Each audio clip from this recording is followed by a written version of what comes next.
to very fast when it comes to learning. They will learn and even become experts more than you. Britain noticed it and they say, oh, these are the people we can use. That is why they displaced many of our people to the north, where they are finding it difficult. You know, the northerners, the Fulani, the Hausas, they are not smart when it comes to learning. So they use our people, displace them, take them to the north as administrators, as district commissioners, as teachers, to help them make things better for them. That's why you see many of our people. Nzogu was born in Kaduna. His name is even Kaduna Nzogu. Kaduna. He just only Igbo by name, only name. He speaks Hausa. Even I don't think he speaks Igbo even. He speaks Hausa as his mother tongue. The same thing to many of our old, ancient, prominent people. Even Azikiwe was born in Zungeru. Can't you know? Even our eternal leader Ojukwu was born in the north. He spoke Hausa as a child naturally. And his parents were dismayed. They have to send him back to Igbo land in order to learn Igbo later. So he learned Igbo as a secondary language. Don't you ask yourself why these people, why were all of them born in the north? It is the British making. Britain did that. They came, they saw a people that before you say they have learned, they know. Just show them. After all, Ojukwu, when he was recruited as a Koromfo into the Nigerian military, the advice of his father, because his father didn't want him to be a soldier. His father wanted him to be a businessman, to be a manager of his intense wealth, because Ojukwu's father was very, very wealthy. Very, very wealthy. Transportation, real estate, everything. He was wealthy. So he needed a son. He needed a son that will manage all his properties. But Ojukwu said no. You know, as a normal Igbo stubborn child, he said, Daddy, your money now, your money, I no care.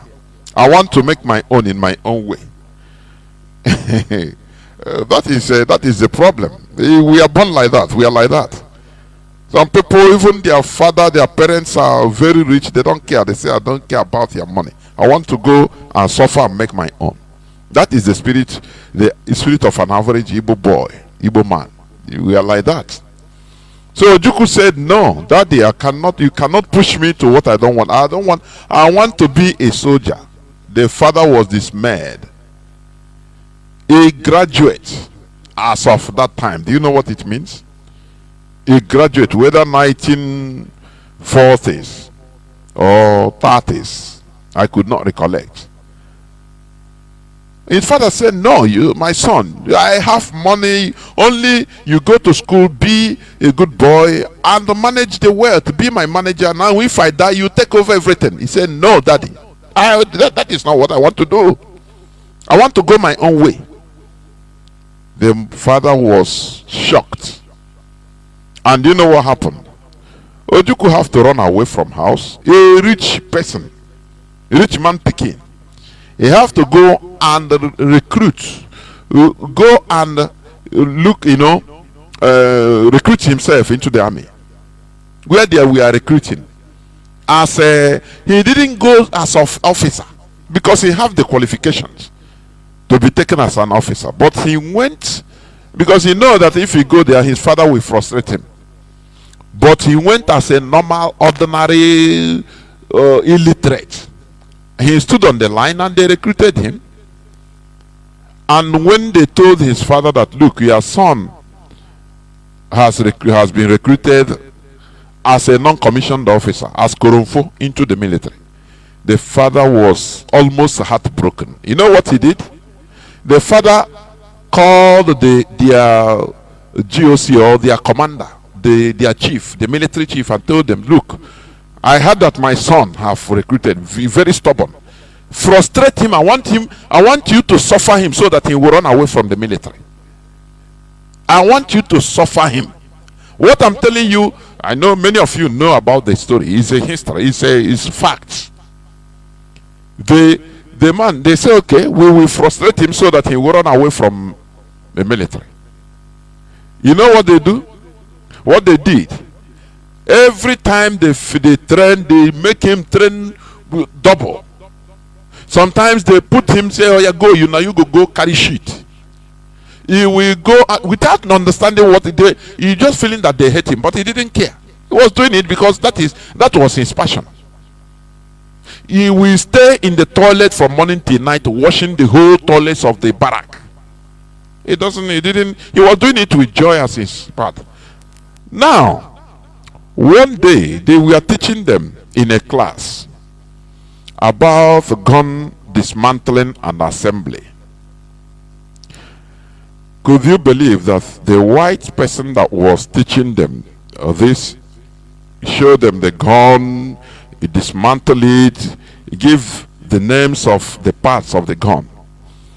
The white person, their teacher, made a mistake. You mispronouncing a part of the gun. And Ojukwu rose his hand. He said, sir, no, this thing you call this is not this, is that. He called the real name. The man was shocked. Their teacher was shocked. He said, what is a British? He was shocked. He said, so this guy is extraordinarily smart and brilliant. You know what? He reported the case to the overall chief. And the man said, no, we can no longer continue suffering this child. They called the father and said, no, I will no longer continue. I know you are powerful, everything, but this your son, we can no longer continue suffering him. He merits his position. They removed him from there and started, put him into, officers' class. And immediately they commissioned him. And his grade, he started rising immediately because he was a graduate. He was learned. So he charted his own path, not knowing that it is how his nature, his agu, the way his agu wanted him to go. And he went there. And that is how, all the rest is history. So, what am I trying to say? The British, they understood when they came to our land, they discovered many things that dumbfounded them. They started plotting right from beginning how to destroy this race.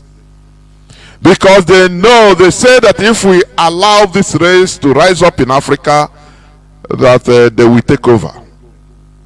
They will develop everywhere. That Europe will be relegated. They will no longer have market or have Africa as their dumping ground, as their market. That is why they started right from beginning. But unfortunately, our political elites, they were ignorant. They were completely ignorant of who we are. And they started being greedy, selfish.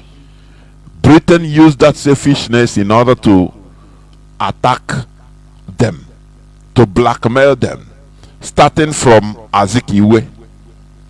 He was blackmailed into being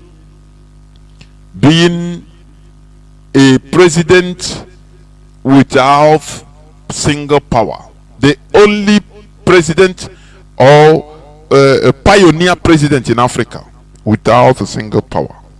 Among the whole independent fighters, Azikiwe fought for independence in Nigeria, but he was not given the power to be the president. To be the what he should be. He was not rewarded. Every other African pioneer fighter, independent fighter, got it, except Azikiwe. They played him. Britain played him, gave him a big name without no single power. Rather, they took the power to the north, to Fulani Caliphate, to reward them as their friends, as their willing tools, because they saw the Fulani as their willing tools. They are perfect slaves. Because, you know, these are people that have ambition. Their ambition is to conquer. So they need somebody or people behind them, foreign power that will be supporting them. They don't care about development. Fulani does not care about development of any place. No.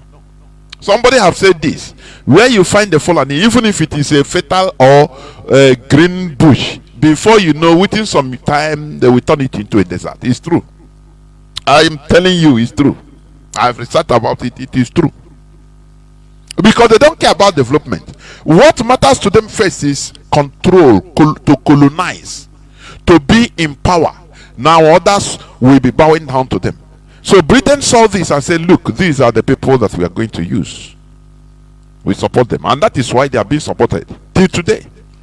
The West, they are the number one ass lickers in Africa, the Fulani. Do you remember when Buhari went to, I think, was it 2016 or something like that, during the former Trump regime, or 2017, something like that, the first time of Donald Trump in office? Do you remember their press conference together? When Buhari was asked the problem you're having in Nigeria about, do you want what do you think about America? How can America, do you want America to come to Nigeria to help? He said, yes, we need America. Bring soldiers in Nigeria. Bring the American soldiers, boot on the ground. It was Donald Trump that interrupted him, because even he was ashamed. Donald Trump was ashamed for Buhari, a sovereign, an independent country, normally openly calling for foreign army, foreign soldiers to come to his country. You know, I don't know whether you remember that video. I remember it vividly in my head. Donald Trump interrupted and said, no, we are not going to have a boot on the ground in Nigeria. We can support this and that. But so you see the shame. They don't care. They don't stop at nothing just to make sure that they are on top of everybody. You are talking about advancement, the Fulani, that is not their problem. They don't care about which kind of advancement. Whereas they are living with cows in the bush, they love it. Until they use that stupidity and ignorance or mumu in order to destroy and conquer everybody. Maybe in the next 1,000 years, they will now start talking about development. For now, development is not their agenda. Their agenda is killing, destruction on their part everywhere.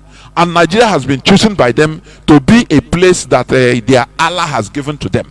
Your land, my land, our land. And you are joking about it. You are doing nothing about it. And you are still buying and selling only without thinking about tomorrow. You are joking about it without thinking about the future generations. But we do. We do think. That is why IPOB is here. And that is why we always preach every time, in order to sensitize you, in order to make you understand the dangers that are facing us. That is the reason IPOB is there. That is the reason why ESN is formed, in order to make sure that our bushes are free, that Fulani headsmen that have been on the rampage will be challenged.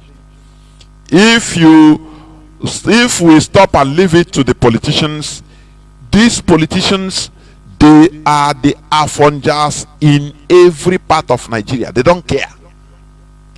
What matters is their political positions, because they have the money. They have billions. So their children, even many of them they have multi nationalities. They have dual nationalities. Their children have different foreign passports. Their children are not there in Nigeria, so they don't care. For them, oh, this thing, anyway, whatever we do, we will not touch us. It's only the common people. So they don't care. That is why whatever that is happening to us is not, they don't care about it. What they are trying to protect only is their political position. That is it. Are you hearing me? Because they always tell them, hey, if you try to save your people, you will lose your post. And once you lose your post, you can no longer protect your people. And those your people you are trying to protect, they cannot protect you again. So we are the king makers. I mean, the caliphate is what they always tell them in private. All these the governors in our land, in Biafra land and beyond, in the south in general. Look, if you don't do obeisance, if you don't obey our command, we will remove you. And those people you call your people, you want to protect their interests, you lose your own interest. Number one, once you lose your position, you are no more, and none of them will protect you. You are gone. Another person will put another person. If they tell them that, if it is you, what do you think you will do? Because there's something also. If all these people were kicked out, what are the population? What would the population do? They start singing the music of the new person. Imo State is a typical example. Ihedioha was removed. Heaven didn't fall. The Nigerian Caliphate openly removed him. The population, they didn't want to, and before they turn another color and start supporting Hope Uzodinma, our governor is. So, if it is you seeing all these things as a politician, are you going to continue? When we blame these people, let us also blame the population, because that is my point. It has been my point, my very big point.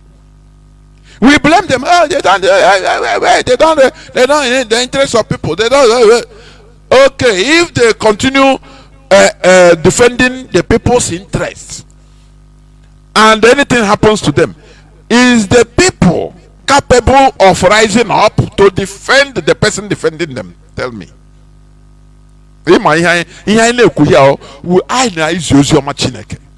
Sometimes it might not be palatable. You blame the politicians, the governors. When Ihedioha was out, what did the Biafrans do? What did the Imo State? What the Imo population? What did they do? Yes, they protested just one few hours. We no go agree. We no only small tear gas. Everybody runs. I beg, all of them now. I beg. That is why Amechi said that he can never die for Nigerians, because nothing worries them. Are you doubting it? We always put responsibility or blame politicians too much without blaming all the people. If they continue trying to defend the population and something happens to them as it happens to Fubara, okay, what are you going to do? Is the population able to rise up to defend the person? Here we make you think, we make you reason. That is why the most important thing is to arise the people, is to awaken the people to understand their responsibility.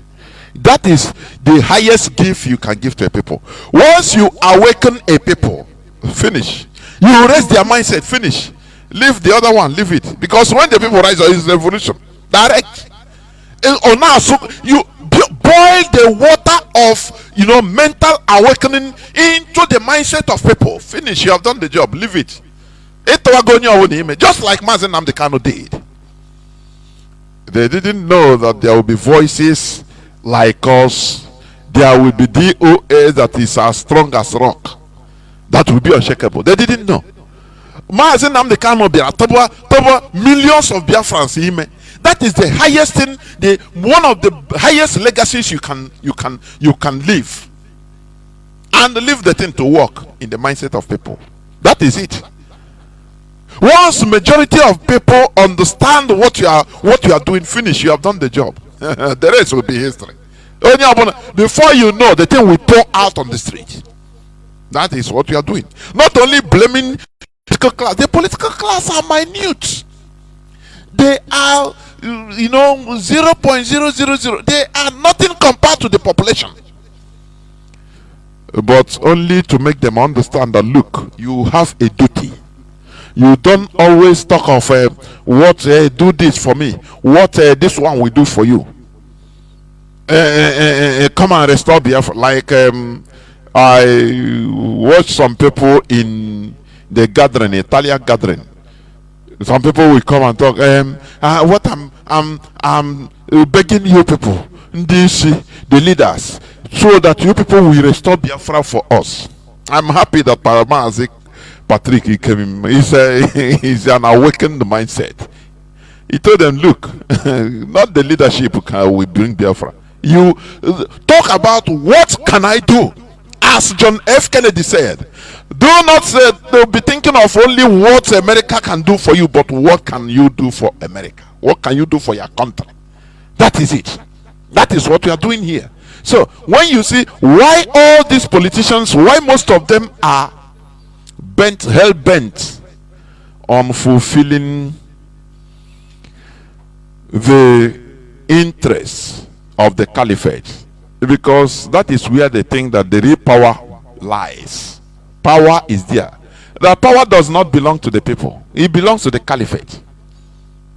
Because if anything happens to them, the people will not protect them. Do you see that? That if anything happens to them, the people will not protect them. If the caliphate hits them, they are gone. The people will continue their life and say, oh boy, na thief safe, I beg. That is why Amechi, I love what he said. He said that he's not ready to die for Nigeria, no. Because he have seen that nothing worries Nigerian.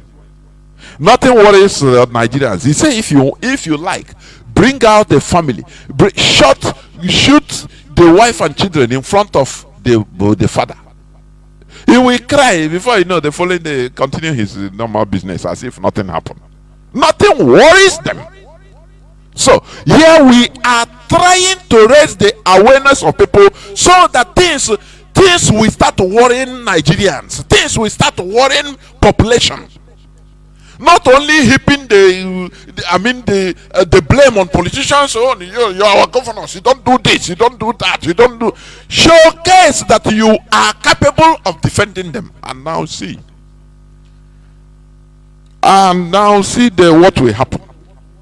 Now again, when you show that you, as a people, we have power, that there is people's power, that power belongs to the people, really.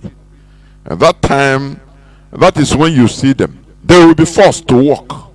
But when you only lament, anything you say, oh boy, now wow, concern me. Caliphate will enter there, sneak somebody, put somebody there. You can't do nothing. Our people are. I say in the case of Hope Uzodinma, it baffled me. It was an embarrassment. Some few people come out to protest in we not agree. Before you know, the assembly members, all of them have decamped and joined the new imposed virus. What do they? Before police come, everybody run away. How do you think that somebody will protect you, will defend your interests like that? No, tell me. You have to show that now we are ready to die for this cause, for this person, as he's doing the right thing. That we are ready to die. Now he will have faith in you. He will have faith in the people. When the manipulators, Caliphate Abuja say, he said no. If they call him and say do this, he said no. I cannot do. My people are behind me. He will be proud to resist. If they venture to try anything, the people will unleash mayhem. By that time, that is how it works. So when we blame the political class, we also blame ourselves. Look at supporting of ESN. Look at, we have been shouting. How many people How many people are doing this? I'm not even talking about IPOB members. This awareness. How many marketers? How many people in the market, Biafrans, in marketplaces? How many of them used to raise this in their meetings? How many people used to raise this issue? Nah, even if you give it any name. In Igbo unions, unions in every part of the world they are. That look, we need to Kai support or so that already. Kai support or how? Do you raise it on your meeting in California, in Valencia in Spain, in Denmark, in Namibia, in Mozambique? Do you raise it? The answer is no, but you continue, you stay where you are blaming politicians. Nah, demo, nah, political, now.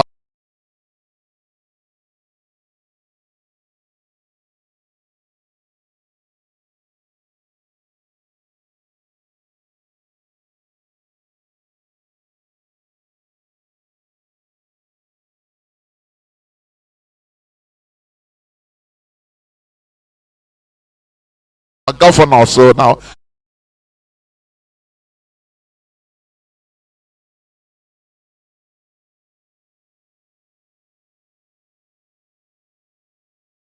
wear trouser. That is what is happening in Nigeria today.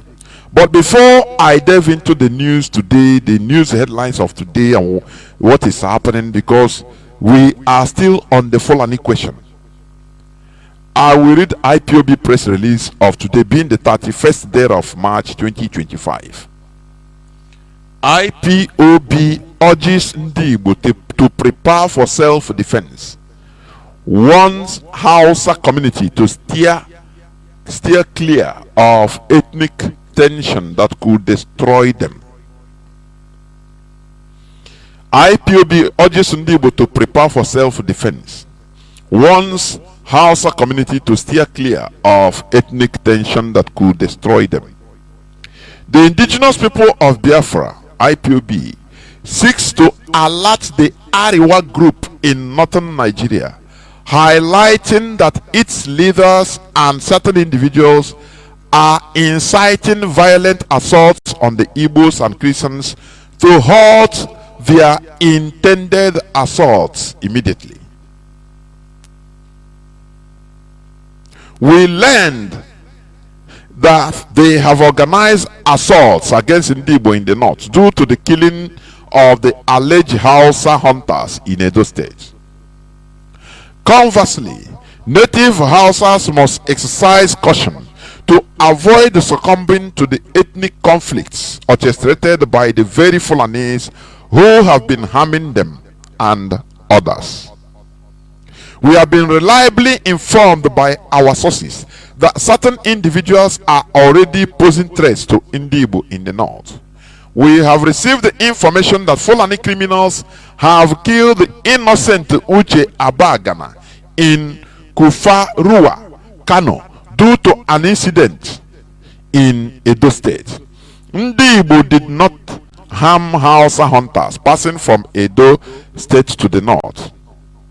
Throughout the years, the Igbo in the north have faced the worst of any ethnic conflicts in northern Nigeria. We urge the indigenous northerners to exercise caution. The Fulanis should refrain from provoking indigenous Hausas to assault Igbo in the north due to the regrettable mob incident that occurred in Edo State. IPOB urges Igbo in northern Nigeria to maintain heightened security awareness, adhere to the law, and be prepared to protect themselves against potential threats. Furthermore, Igbo in Biafra land must also remain vigilant. Everyone must remain vigilant and prepared for self-defense, since the Nigerian government and its tribal biased security forces prioritize the lives of Fulanis over those of the indigenous Nigerians, particularly the Hausas, both now and historically. If the victims of the Edo mob action we are indeed local Hausa hunters. The Hausas ought to hold the Fulani terrorists and kidnappers responsible for their loss, having turned them into targets of others' retribution in Edo State. The indigenous Hausa community is friendly and has no issues with other ethnic groups. However, the terrorist actions and abductions by the Fulanis have turned them into adversaries of other ethnic communities, as many people struggle to tell apart the Hausas from the Fulanis due to the similarities in their language. Despite the regrettable lynching event, the Hausas need to be cautious not to let the Fulanis drag them into the murky depths of Nigeria ethnic conflict. Indigenous Hausas need to remain vigilant, as the Fulani neighbors would not show them mercy in the event of ethnic strife in Nigeria. Ndi Igbo are individuals who cherish peace. Nevertheless, Ndi Igbo will no longer passively observe as our lives and properties are endangered without repercussions. Nigeria was established by the British for the advantage of the British economy. The sooner other ethnic groups realize that Nigeria was not designed to favor any specific group, the more advantageous it will be for everyone involved. Nigeria was established to serve the interests of Western imperialists. All indigenous ethnic groups in Nigeria must unite with IPOB to dismantle the British racist structure known as Nigeria, enabling the emergence of homogeneous and prosperous nations. Comrade Emma Powerful, Media and Publicity Secretary for the Indigenous People of Biafra. I think you've heard it. You know, Fulani, they are, what do I call them? You know, I mean, they will go and provoke and keep quiet because they are tiny. You know, there is a very sophisticated politics the Fulani are playing in Nigeria. They are annihilating the indigenous people in the north. Listen, you know, they are killing them. The lanterns, the baggy, the TV, they are killing them, taking over their lands. I played the clip before I started. You had it. One Yoruba man analyzed it. He said it, that they are taking the lands of the indigenous people, the Hausas and other ethnicities, all that hundreds of tribes in the north. They are, but they are not. You don't see the media talking much about it. Now they will still come and give, you know, give the face, the public face that, oh, we the north, we are together, whereas they are killing those indigenous people. There is something. The British, what they did is this: they are using the only tribe that is not indigenous in Nigeria. They are using them in order to destroy every other indigenous population to get what they want. Do you see that in Ethiopia? Fulani, they are never indigenous to the north, to any part of Nigeria. They are not indigenous. Fulani came to the limelight only at the coming of Ottoman Danfodio. Ottoman Danfodio was born in Hausa land, yes, but his parents were cattle headers. They were foreigners that came from Futajelo. What I'm saying is historic. Are you hearing me? So they allowed them, the Hausas allowed them to settle, and other ethnic groups to settle, as they are fighting to get Ruga settlements, Fulani settlement. That is Ruga, what is called Ruga, everywhere in south, west, east, everywhere. That is how they did in the north. They thought that they didn't know them. Anywhere you see Fulani, that even in Guinea, where you call Futajelon, it is Guinea. it belongs to the indigenous people. The same thing, the same modus operandi. They just came there, their cattle headers. It has been their system for ages, for centuries. Their system of grabbing land. That is how the Fulani. That is why when you tell them, when you talk about, okay, you say your problem is you are cattle rearers, you rear cow, okay, let us, you establish, take a land. Niger State has land. He said, take over land, you know, nice field that you can settle, you can accommodate the whole Fulani in this world if you want. They said, no, we must continue moving. This is what Buhari, they said no. During the Buhari government, they said no, that their ancient system, it must continue, because that is what they use to provoke indigenous people, fight and destroy them and take over their land. That is the system. That is what they use. They tell them, if really what your problem is giving your cow, rearing cow, as long as you don't have any other thing to do again, there is land in Niger State that can accommodate you anywhere you want. Stay. You have grasses anywhere, no problem in Niger State. They say no, we don't want ranching. No. We must be moving that place. Going now. How can you tell me that people, they will carry dogs, nkita,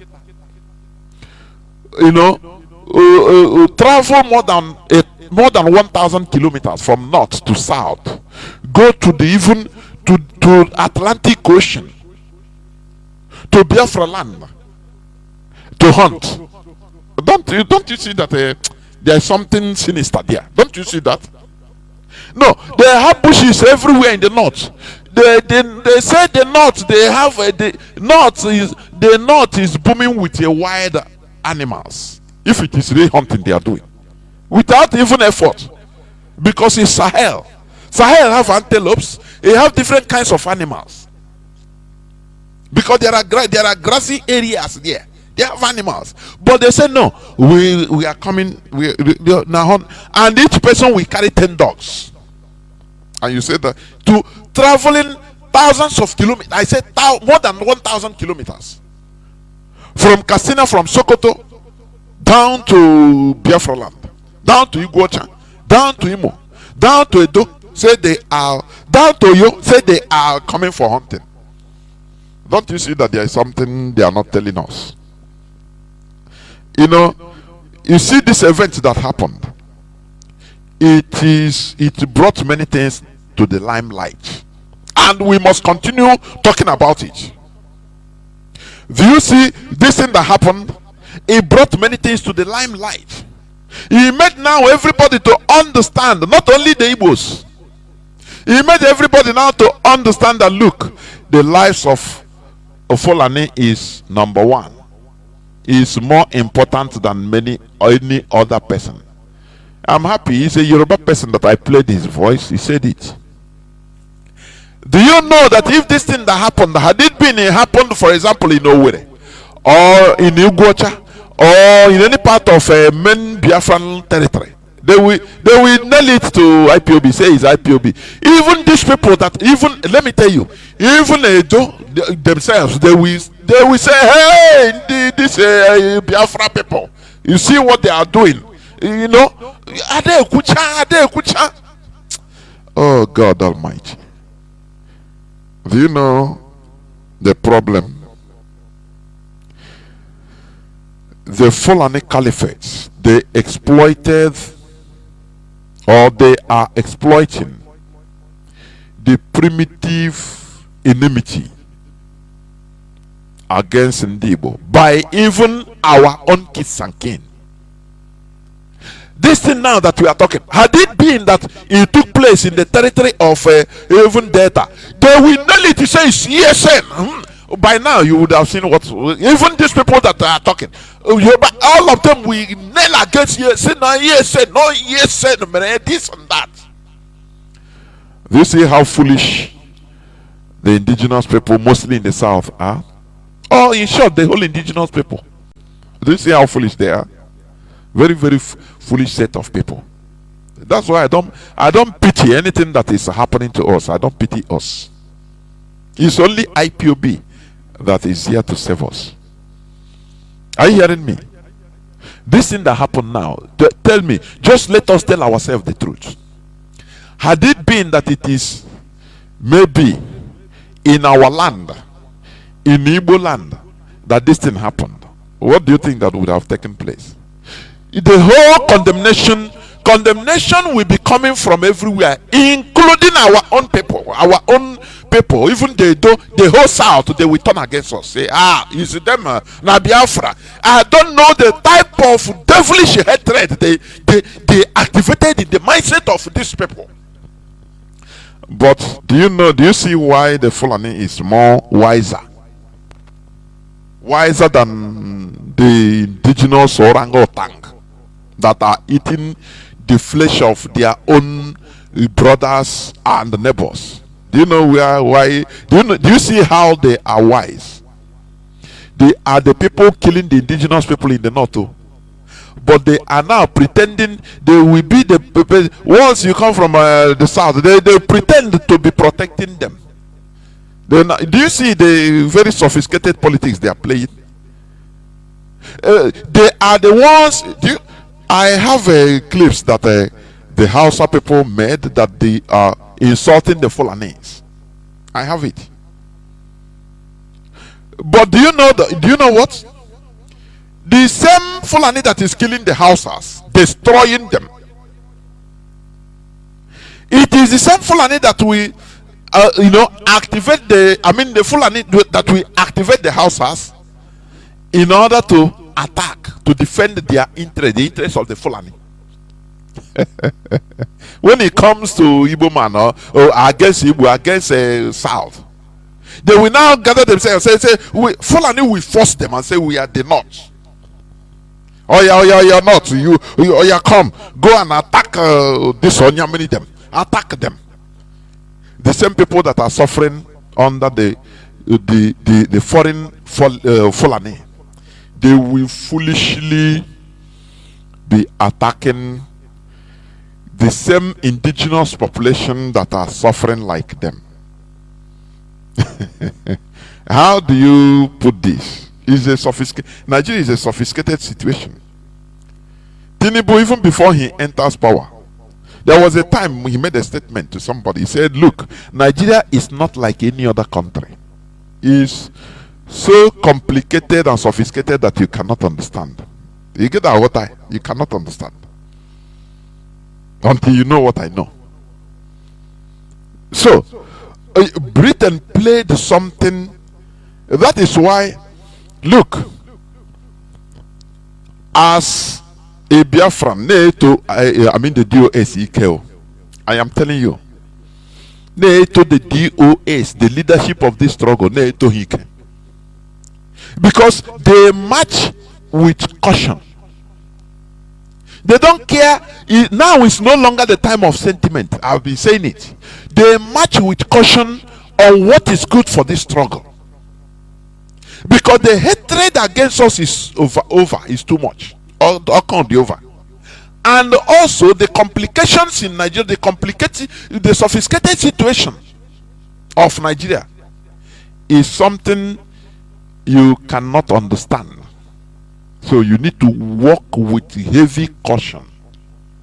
That is why to some people it seems that there is nothing that is happening. That is why when you go it that way, you think you fall. Do you remember Ekberima? Is any person talking for him again on his behalf? The answer is no. Do you remember when people even try to make problems in the back, those make on stop condemning him now him they do something, and I said no, this is not the way. Let him even use his name. Stop calling or mentioning IPOB and Namdekano, because there is a plan. We already know the end game, where they were going, but you don't know. You are acting on sentiment. But the leadership of this struggle have already understood the end game. Where this thing, this peta sentiment, where we end. They all know the plan. The leadership, I am telling you, because Nigeria is a highly sophisticated zoo, a very complicated republic or entity, I should say. If you go without thinking that it's like this, before you know, Imanonya. Are you hearing what I'm saying? So, now, what am I trying to say? This issue, IPOB has given press release and given again, warning the Hausas to stop being used as weapons or tools in the hands of the Fulani. The Fulani that are killing people, they have now withdrawn, disappeared. Now, from the back, they are gingering the Hausas. Oh yeah, oh yeah, oh yeah. Remember, Ahmad Bello said he's a Fulani person. He said he will use the indigenous people as willing tools. We talk about you. A time should come when you have to think. This programming of hating Igbo should never push you into being more stupid. Now, you see all hell broke loose. Even a governor of Edo State has gone to, I don't know, he has gone to this thing. Is it Kaduna or Sokoto? In order to this thing. Excuse me.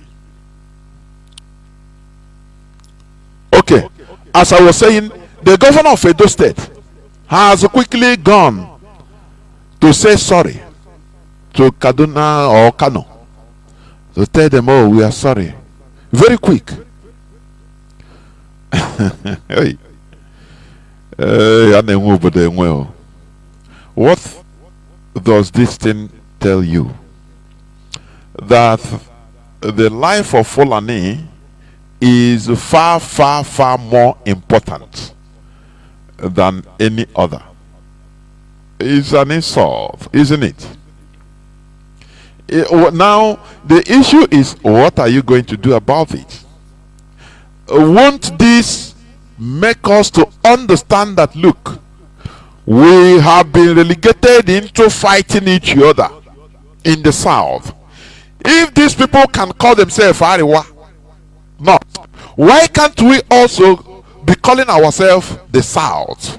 Why can't our governors be holding meetings in the name of the South? Why? They divided us into piecemeals and made sure for us never to agree. Igbo against Yoruba, Yoruba against Igbo. Sorry, Yoruba against Igbo, because we are never against any person. For nothing. Yoruba against Igbo. The tribes, they promoted ethnic tension and hatred. It is the brainchild of Britain, because they said it. Harold Smith openly said it. He said that Britain worked so hard that in no condition that should Igbo and Yoruba work closely together politically, that there must be katakata. So they created that future problem and made sure that before you become a governor in Yoruba, they will tell you under no circumstance must you agree with Igbo. Do you see the thing? Because they know that once we are together, their game is up. Very simple. But how can we be together? They start rewarding Yoruba, telling them, look, instead we are going to make sure that the whole Igbo economy is pass through you, so you capture everything. That is greed. Are you hearing what I'm saying? They made sure that they tell Yoruba, look, we will not allow airports, international airports in Igbo land. in any type of part of Biafra land. Instead, even if we do it, we put a more tariff so that they will be passing through Yoruba land. That is what you gain, so that you will be building your economy, and make sure you help us to bring down, subdue Igbo man, subdue him, bring him down. What are you going to say about this? You know, these people, the creator of Nigeria is so powerful. I agree. They are so powerful that they make sure that their pronouncements goes into practicality.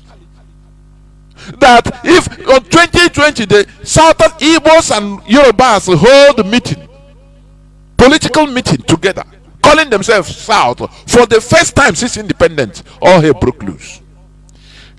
I say I can never quantify the type of basic or the type of, you know, how the Fulani their reaction. They went basic, as if it's just like declaring war on them. If I'm saying this, go back to 2020 and listen to all their pronouncements, as if it seems they also declare war on them just for us being together. And there you understand, because they know that is the key. Our being together, working together politically, is the key of our liberation. Are you hearing me? They didn't stop there. They went further into dividing. Even Biafra land, they divided Igbo into pieces, so that the Delta person will say no. An Igbo person in the so-called Delta say no, I'm not Igbo, I'm a Delta. He don't know that this is oh Chinekele. They created animosity against Igbo. That is to the finish. People don't understand. You see people, everybody is taking his toll. I mean, taking his pound of flesh on the Igbo people.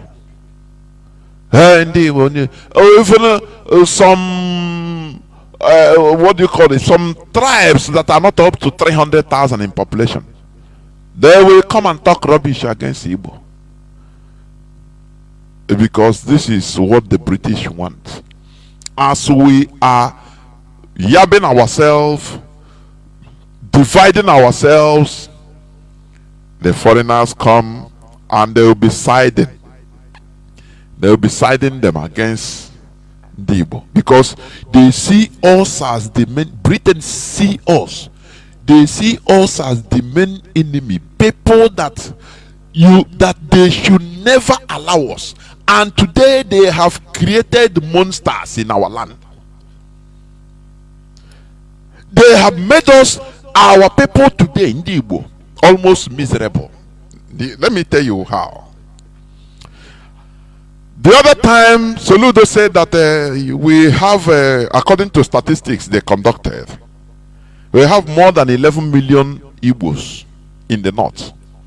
Do you know what it means? These are this population is just is a hostage. They hold us hostage. People don't understand what this thing means. You know, these people, they used to do a long time investment. That is why I always yab our people that our brain is very light, very small.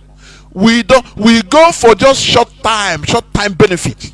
We don't think of long term, only short time. We don't go for a long time. We don't care. We say nah, money I want to make now. They give you now, you make money. After the war, our people, instead of using their brain, everybody nupuku again. Bam. You will say, hunger there, yes, but you can go and do business in the north. And you know, after you carry your money, come back, invest in our land, look for money there, carry money, come back. No, our people went back and carried away by sentiment.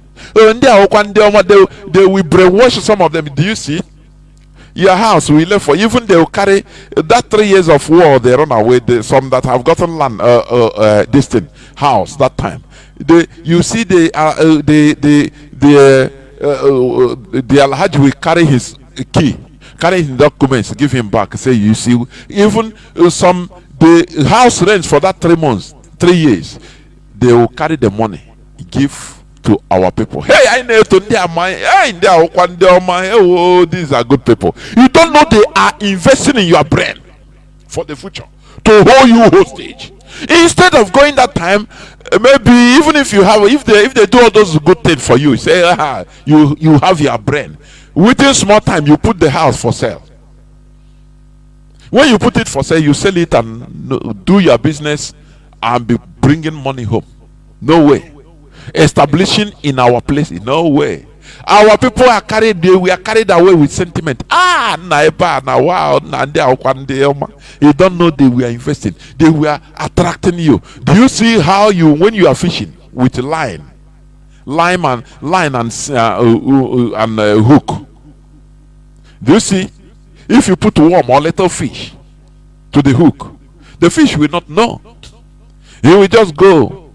Once you swallow it, you release the thing, you release the line, release it so that it will swallow, it will enter the bad place. That is what they did to us. They release the line. Oh, show us goodness. You people came for, no, we are one Nigeria now, we accepted you. Don't you see how we accepted you? Our people were carried away and their brains were lost. They started no brain. Convert ordinary sand into money within small time. You don't have any other brain again apart from the brain of making money. And you start thinking, say, which kind of human being are these? As you are doing that, building in the north, building in Lagos, building in Abuja, they are laughing. They say, yes, these are useless people, they are coming. Today, they use it as holding us hostage. Don't you see that? Is it not IPOB that is trying to salvage? Igbo, please prepare yourself in the north. Don't attack Igbo. Had it been they didn't see us with our investments there, will they attack who? Are we going to be talking like this with them? Oh, Igbo. I say they are holding us hostage today. Now, many of our people in the north, their minds are no more at ease. If anything happens like this, you will see they will start calling, questioning, blaming us. No, bring attention. Oh, we are here, because they are holding everybody hostage through them. It's just like when they kidnap somebody. The kidnappers and the victims.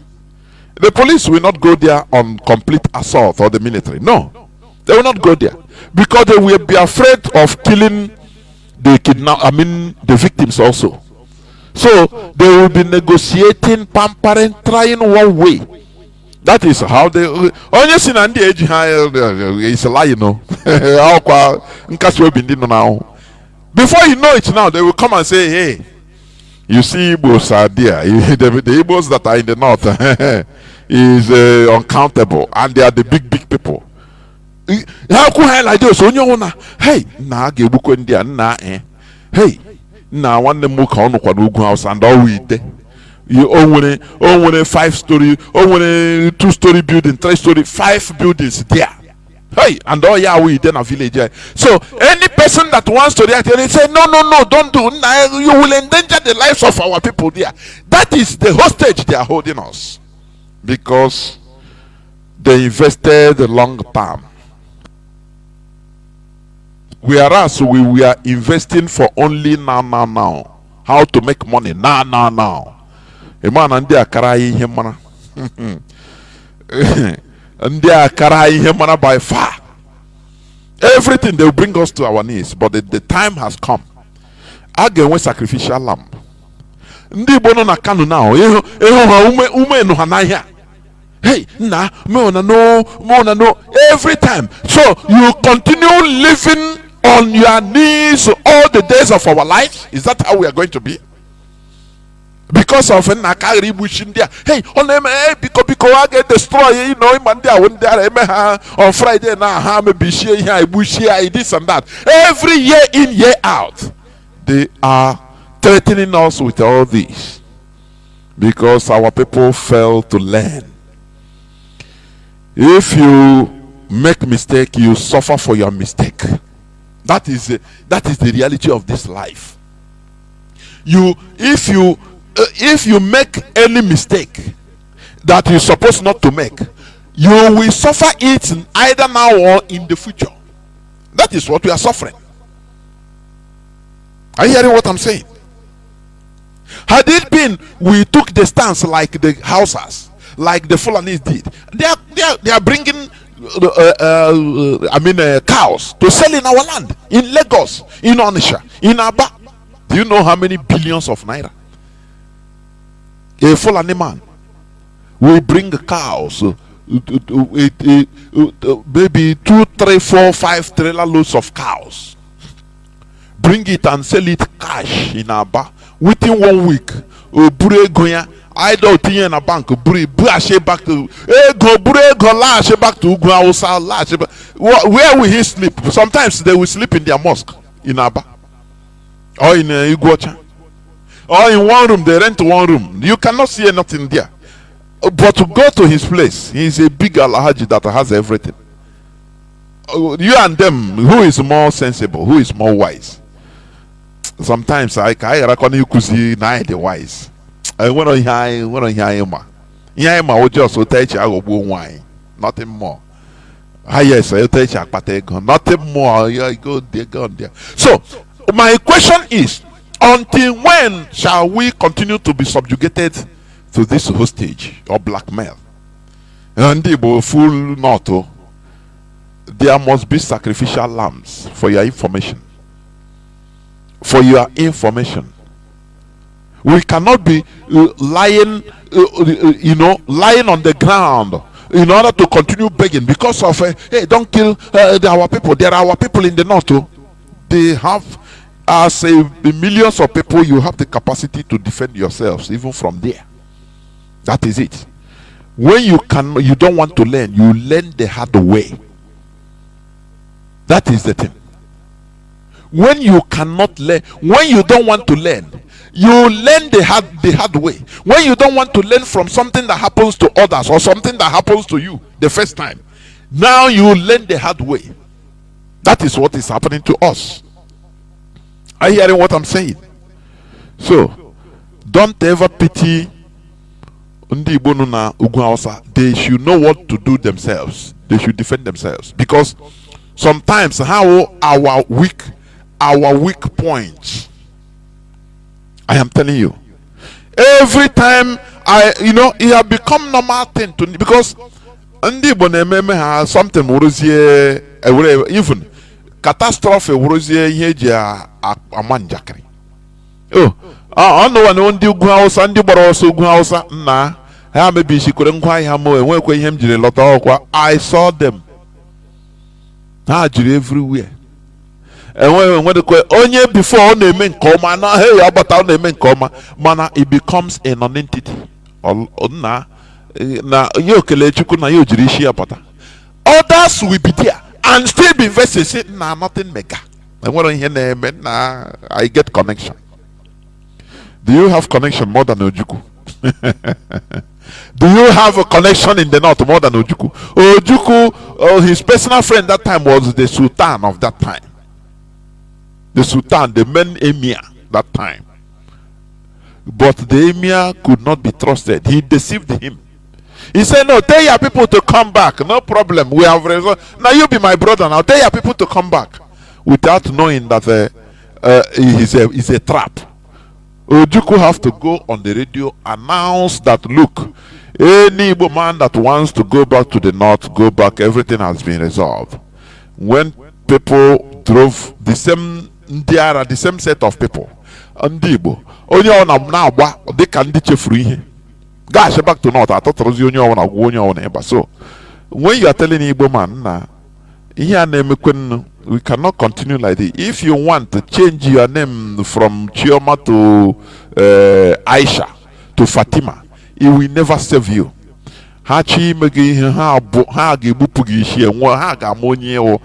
it's better our people start preparing, even in the. I'm talking to mostly in the northern Igbos, because you don't hear.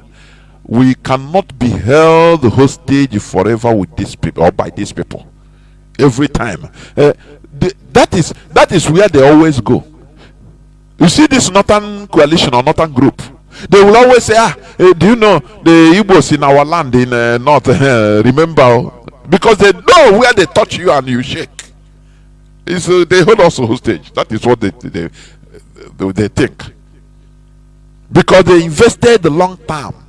Whereas our people, we are okay, short term. Now we tell now. Let me have money. Let me make gain. Now, what happened everywhere, or now what everywhere? The whole northern governors now, they have made statement. What group? Somebody is saying that there is echo in my broadcast. I want confirmation. Is that true? Please let me see, because sometimes it can be from your system. He said there is echo. Let me see, please. Let me see. I don't think, because all my destiny is okay. No, there is no echo. Mazi, please check your system. It's your system. It's not from here. There is no IPOB community radio. I checked. There is no echo, no single echo. Please, when something happened, don't think that everything is from the studio. You can also check your system, please. There is no echo, and I want people to inbox me whether there is echo in my broadcast. I've checked, I've listened. There is no echo, but I still need confirmation. Now, as I was saying, it is high time. If we continue living like this, why with the sentiment okay, thank you very much, Mazi. He said there is no echo, so it's confirmed. If we continue living like this with the fear, we will continue remaining slaves forever. A time comes. Thank you very much. There will Mazi. There is no echo, please. Mazi that said there is echo. Please check your system. Is your system. A time comes, I say, let us. It's not every time they hold us and now we will do this. On our mind, no down. Don't cause. You want to cause bloodshed, but we are dying every day. They are killing us. So sometimes I say, let them move, let them continue. If we don't take that stance, we go nowhere. Are you hearing me? If we don't take that stance, only every time we consider, no. Let them defend themselves. They are plenty there. If they think that they will live the life of slaves all the days of their lives, you make money, but you cannot. You look at the miserable life of our people in the north. I never lived in the north for one day, although I've gone there, but just on visitation only. But because I hate there right from beginning. I hate the north. My father did a good job on us. How can you as an Igbo man, it doesn't matter how rich you are, how they give you, how titled the person you are in the north, in Sokoto, but Almajiri will come and insult you in the shop.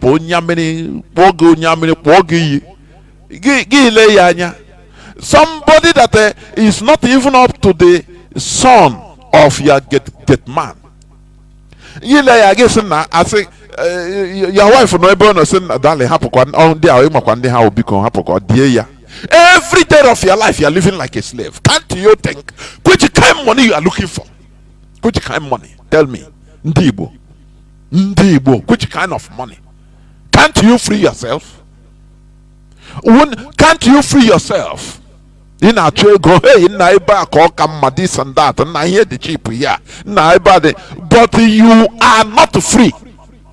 Do you know what it means to be a citizen? Do you know what it means? No, you don't know, because you have not experienced any. You are not. You don't know what it means to be a full citizen. A citizen, where you have your rights, not a privilege. But in the north, you are given privileges. Look at what is going on now. Now they will say, okay, we will protect Igbos. Emir will say, don't attack Igbos. So any person you will see wherever our people are, they are afraid. Now let us pray. Now even now someone will come and insult you, give not that insult. Give me conscience again. Now leave him now. No, happen. You can buy the person, buy the community, but you are not living a good life. You are not free. Hey, Chineke, I don't know how to talk to these people. Because sometimes on the Jumobi, our people are pushing money to the extent that to lose their freedom, they love it. Look at what happened in Edo. Now I negotiate the life of Ndibo, not. Ota kona mahana ho para. Hewo na sekwa na biko ọ na-emekwana ọ na-ekwukwana gwakwana ndị a hey ha bụkwa tinye anyị na nsogbu dia. You continue living this type of life till when? Can't you think? Ide echiche na akpa ego ide echiche. Don't you reason? We must continue. What I'm saying in effect is this: you must support IPOB, whether you like it or not, because that is the only voice. Look at how everywhere now, fought everywhere. Now, look at. Let me read this news headline. Read this news. Herdsmen overrun farm settlements, occupy homes, schools in Enugu's Ehamufu amid government silence. What is our governor saying? What are our political elites saying? They don't talk. Their mouth is zipped. Zip, everything, zip. Because they are afraid. This is what is called the living in bondage. That is why we talk to the population. We are talking to the grassroots, because let that fire start from the grassroots. When we say enough is enough, it is better we die standing than living kneeling, being alive but kneeling all the years of our life. Revolutions start from the grassroots. That is it. I want to puncture your heart, but in a positive essence, so that you become you become annoyed, you become mad, but positively. A positive annoyance that will make you to work hard. The annoyance of Lionel Messi. I used to give example with him. I'm not his supporter, but if you watch him when he was Messi in Barcelona, if they are losing, if Messi becomes annoyed, he will become two people in one person. That is the type of annoyance. Positive annoyance. Not annoyance that will make you destroy, no, but annoyance that will make you build. That is what we bring out here, so that the population will understand what the future holds for us if we do nothing. That is why IPOB is here. You must support IPOB. Look at this is today's news headline. March 31st, 2025. Herdsmen run over farm settlements, occupy homes, schools in Enugu's Ehamufu amid the government silence. But all of them are talking about what happened in Edo. That is their destiny. Everybody, hey, because the real human beings, he touched the real people, the number one citizens in Nigeria, the Fulani. That is why everybody is talking. Don't you see that? But the killings that are going on in our land, no person cared nothing. Nada. Because your lives do not matter. Nothing. Your lives do not matter. Nothing. Do you remember when the this guy was killed in America? It spread all over the world because that is where human beings live. That is why it spread all over the world. Only a policeman killed somebody. But all these things are happening every day, every minute, every second in Nigeria. Who cares? Because these are orangutan, these are lesser animals. No person care for. They don't even care for themselves. That is exactly what the Fulani is trying to replicate. That their lives is more important. That is why everybody, the whole politicians are talking about it. But when our people are being massacred, when Southerners are being killed, no person. No, it doesn't make news at all. It's nothing. Because your lives do not matter. Here we are trying to make us value our lives, to retake back who we are. That is it. Let me read a bit. As the headline says, the picture is here of houses being burned to ashes, headsmen overrun farm settlements, occupy homes, schools in Enugu's Ehamufu amid government silence. Do you hear Mba talk about it? Do you hear Mba? Do you hear southeastern governors convene meeting? No. Do you hear southern governors convene meeting? No. Do they condemn it? No, because these are not human beings. Do they value themselves, their own lives? The answer is no, they don't. So why should others value them? Why should others value them when they don't even value their own lives? But the northerners, whether they are Hausas or they are Fulani, that we are lynched. Nigeria is shaking. Even Tinubu talked about it. The chief of defense, he spoke, he said, oh, you will this and that. Because these are real human beings, not you, not the Southerners, not the Igbo people. Your lives mean nothing in Nigeria. It is only us that we take back the value that is our life. No person can give it to us back. It is only us that we fight and retake back what belongs to us and nothing more. A devastating trail of destruction and displacement has been left in the wake of relentless attacks by assailants suspected to be headsmen, that is Fulani headsmen, on farm settlements in Ehamufu, issues or local government area of Enugu State for years. No fewer than 44 farms or farm settlements known as Ndiagon have been overrun, with residents forced to flee their homes and seek shelter in neighboring communities. The affected communities include Abo Ishiala, Mbuju, Ago Amede, Eha Ago, and Umuhu. Who is talking about it? The life of slave does not matter now.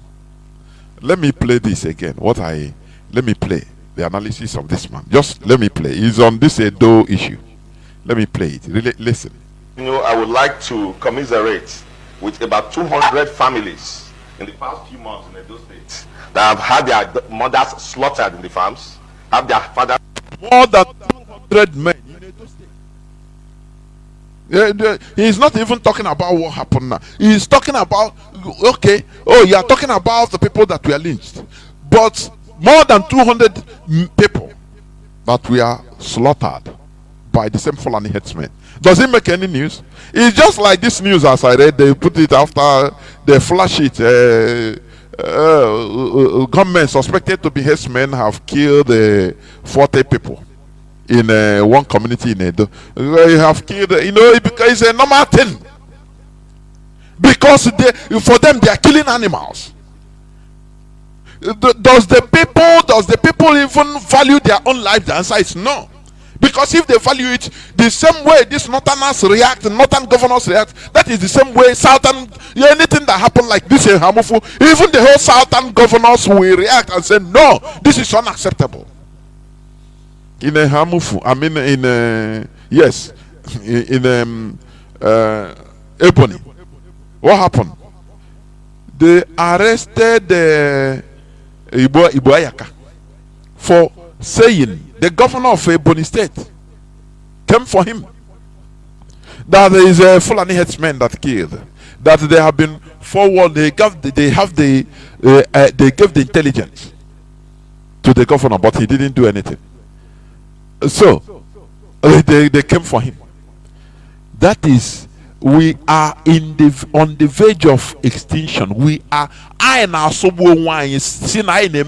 politics in Nigeria. We are killing ourselves. I'm telling you, we are relinquishing ourselves into extinction. For your information, listen to this man. And children slaughtered in the farms, and those who have suffered kidnapping, as happened recently in Nauchi, around the Bura camp, not far from the military checkpoints, where 4 people were kidnapped from their own streets at Ibura camp in Nauchi. You can confirm this from the security forces. Only very recently.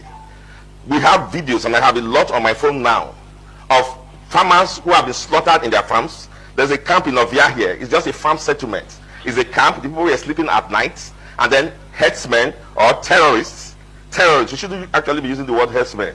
Terrorists went to those camps, slaughtered them in the night. We have about 7 dead bodies lying there. And I'm telling you things that have happened within the last 1 month. All these things, who care?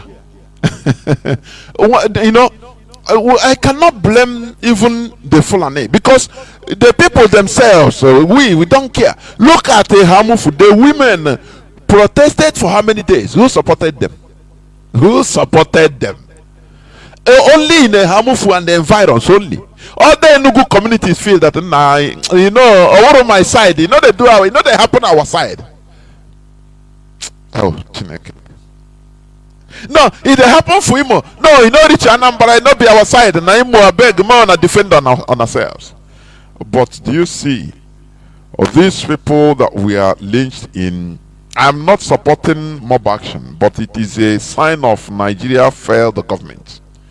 When people will be talking, crying, being slaughtered, and the government will not talk, no, what do you want them to do? Tell me. It's self-defense. That is what even the DSS chief said. I will play his clip. So this man said, now, how many people? Dead bodies. They are not human beings. Do you know what makes them not human beings? Because no voice. Highest, their community will cry. Only one few people. Others will feel that, nah, it not concern me. Because you don't understand what it is, what it means to be bound together, what it means to be together, to make political speech, what it means for unity of purpose. You don't understand that. That is why the Fulani, they are on the rampage, and as they are rampaging, they made sure to divide us into piecemeals. Have you ever had or seen where for example, they are protesting against herdsmen in a Hamufu, and people in Owerri, in Imo, join them in the same Imo? You don't need to travel to a Hamufu to do that. People come out and join them in solidarity, say no, what is happening to an injustice to one is an injustice to all. Now people in Iguacha join them, people in Abia join them, people in Delta have you heard it? The politicians will tell you, no, is it your state?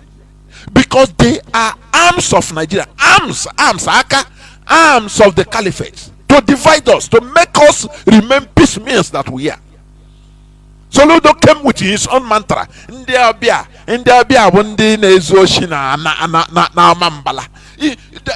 always want to divide so that we will be powerless. Are you seeing it? It's a political strategy. The Fulani political strategy. They make sure they can allow you to loot. Even they encourage you to loot your state. But make sure to stick to your zone, to your state. Don't ever be in solidarity with any other person. Imagine that it is the Southerners that join together. The Southern governors issue statement. Imagine what will happen. But the issue statement has not. It's normal. Because they are superior. It's normal. But when it comes to our land, hey, they will tell you, no, you are south. You are Niger Delta. Be who you are. You are Niger Delta. They tell you equate. Make sure if they are counting you in census, make sure to fill the form that you equate. Don't give any or don't say you are Igbo. They will divide you because they know that you are lower animal. You are orangutan and nothing more. There is nothing more because they know that any day you unite together, they are gone. You defeat them. Simple. It's simple logic. But how are you going to unite? Do you know that? You don't know because you don't have the brain to know. they make sure you go your side. You are Niger Delta. Don't talk. Southeast. You southeast. Don't talk there. Because they are imposers. But do you have power to impose on them? Do you have power even to talk to them? The northern governors, albeit that even the central Nigeria, that is the middle belt, they say they are not north. They always remove themselves, but they impose on them, say we must be the north, because they want to maintain a united face. It doesn't matter how they are killing the Fulani, are killing them. They gather them and say we must be together, because that is the only way they speak, and they speak, we make sound. We are united. But when they come to our land, I say, imagine that this thing happened in Igbo land. Even these dope people, Benin will be, hey, it's a Biafra. Do you see? They want to bring problem in Nigeria. That is how gullible and low life animals people in the south are in general. That is how it is. They cannot defend. He's ESN, no. He's Igbo people now. So you see. But IPOB is civilized. We go on logic. Are you hearing me? We go on logic. What is right? That is what we are doing.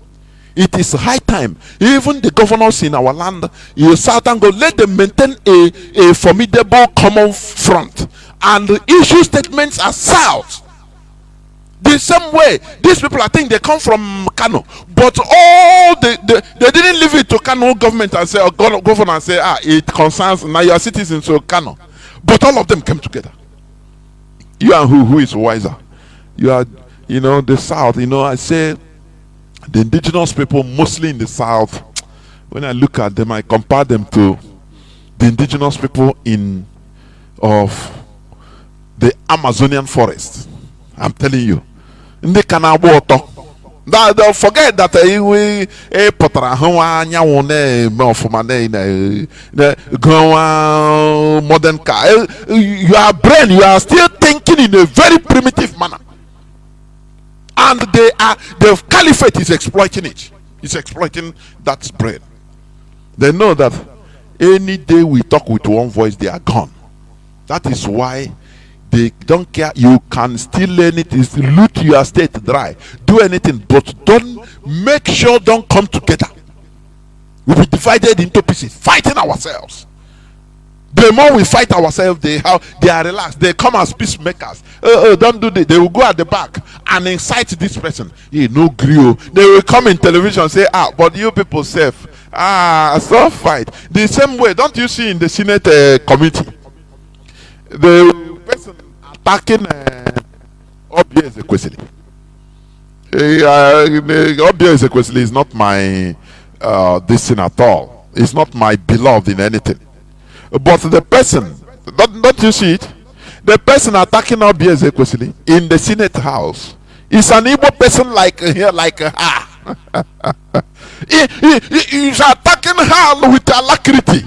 Whether Onyama, I don't know his name, whether from Ebony State or from Abia State. In the presence of Fulani, that kind of thing it makes them happy.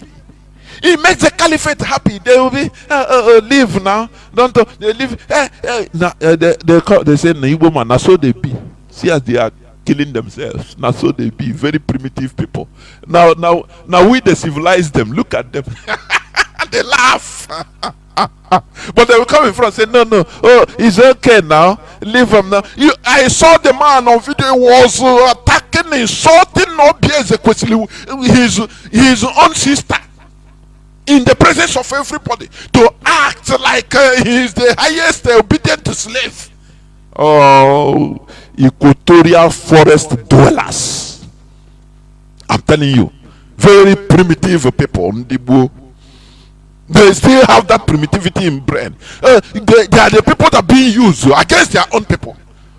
Now, but can he say so? Can he act like that if it is, for example, an Hausa woman? Or the lawyer? Hey, Aja. We must change. We must change. Either peacefully or we suffer the consequences. Now, burnt down some parts of their houses. We have video there of Fulani herdsmen and terrorists entering into farms and uprooting cassava that people have planted and are waiting to harvest for this season and feeding them to their cows. And then those who dare to, challenge them have been slaughtered. So for the 200 families in Edo State that have been slaughtered in the past 3 months, we commiserate with you. Now we know that we have north and south, because the language I hear from those who are condemning is south and north. It is no longer what happened in Edo State, it's what happened in the south and what happened in the north. So we find solidarity when it comes to anything happening to people in the north and then from the north. It doesn't matter what they do. It doesn't matter that what we are dealing with has a history. It doesn't matter that on a daily basis Edo people are reporting killings in their farms, destruction of their economy. It doesn't matter. All of that don't matter. As long as it has now happened to those who are from the north, then you have bodies, you have sociocultural groups, you have all sorts of people rising up in condemnation. It is a shame, it is condemnable, it is incendiary. If we react like that and look at things from such selfish prison, you will have war in this country, because you have families right now who are crying, who are angry, who have lost loved ones to this kind of brutality in the bushes. And now, as I told you, they have entered into the town at Auchi, and we are not having anybody condemning it. Before now, during the Buhari's regime, I remember that we had serial, kind of killings like this. And then when Tinubu came in, there seemed to have been a little stopgap.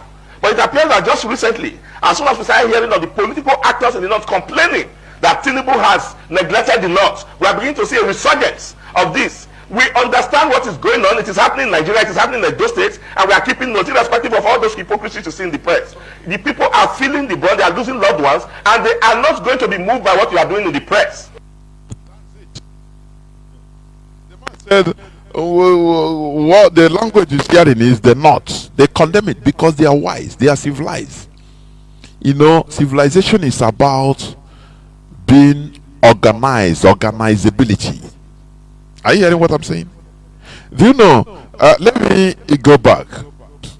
When even Vasco da Gama, them, all these Christopher Columbus, and the people before them, and all those people, when they started traveling, going to explore their horizon, do you know, they quickly, some of all those people were even criminals that we are going, they just say go and die on suicide mission. Now make we go see what in there for, even if instead of staying here in Europe and dying for misery and killing ourselves, let us go there and you know what? Their kings and queens supported them, say, oh, these troublemakers, make we organize them, let them go, go and explore. Their kings and duchies and duchesses and princes and queens, they gather and say, okay, it's good thing, it's good idea, we will sponsor you, go, may wanna go. For them, they are sending them to go. Those troublemakers, they will gather all those maybe 30, 40, 50 sail ships. Say, oh yeah, all those criminals, oh yeah, may wanna go. But all of a sudden, when they go, within maybe a few years, they come back. Some of them come back that didn't die. Some die on the sea. Some too sicknesses kill them anywhere. The ones that return, they say, they give report that now where we go, there are this and that. There are many resources. They carry gold, come carry. Now they organize it more. That is organizability. It is civilization. That is civilization. Organizability. That is what we are trying to teach our people. Being in, I used to say it. You are nothing as an individual. I am nothing if we are nothing. I will only become something if we become something. It means a lot. That is why Igbo adage say Igwe bike. Without Igwe, there will be no Ike, you will not be strong. Do you know that? Without Igwe, Igde Wike. That is civilization. That is organizability, being able to be organizable. That is civilization, civilized character, civilized people. But when you see people that are doing it alone, and I can do it myself, I can, and you call it that, well, we are Republicans in nature. No, you are a Neanderthal. You are not Republican. This is a primitive hunter gathering. It's not a republicanism. No. Do you see why Mazi Nnamdi Kanu put us together as one family? Are you seeing it? That is, he teaching us civilization. That is why I used to ask. Look at the whole Igbo unions all around the world. Igbo groups, Omona groups that have money. They are doing fine everywhere. But what do they discuss? Do you have Igbo Union, Central Igbo Union, connected to each and every country that has Igbo Union to understand, to be together? The answer is no. Every people are doing their own thing. That is a sign of uncivilized set of human beings, because you cannot organize yourself. That is why the Northerners, even they used to taunt us.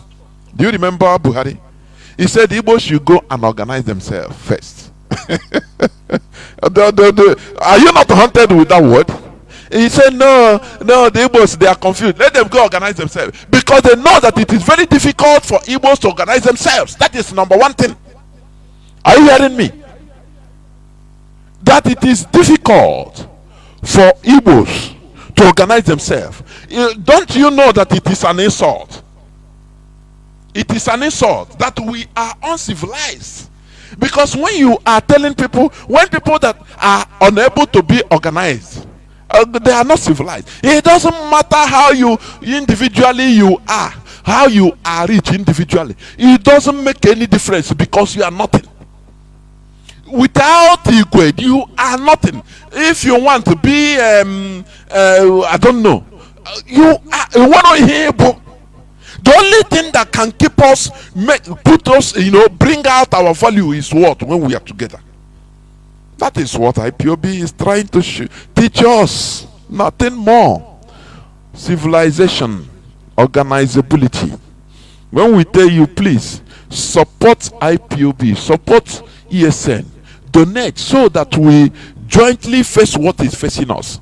Because as an individual, you cannot do it. Highest thing, as an Igbo millionaire or billionaire, you have contact with Alhaji.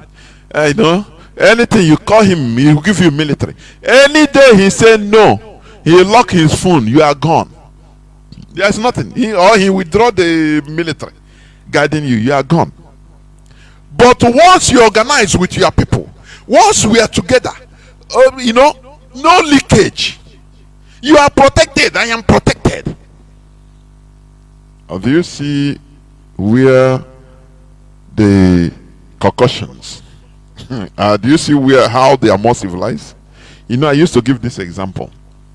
Bring maybe 100 or 200 white people from Italy or from Finland. Bring them, displace them, come. Empty one street in Onitsha. Just one street. Let them live there. Now remove the whole people living, those people living there. Our people. Take them to that Italy. Give them that place. Just swap. Let's do swapping. Let me tell you something that will happen. Those Italians will come in Onitsha, they will see that, oh, there is electricity, and everybody have a private generators or private generators or solar energy. Do you know? They first of all gather and say, no, it cannot work. One, is polluting the air, it's making noise. There is no central power. We are going to come together and contribute and build the central power that will serve this community. That is the first thing. What you can never achieve. All of them are not rich.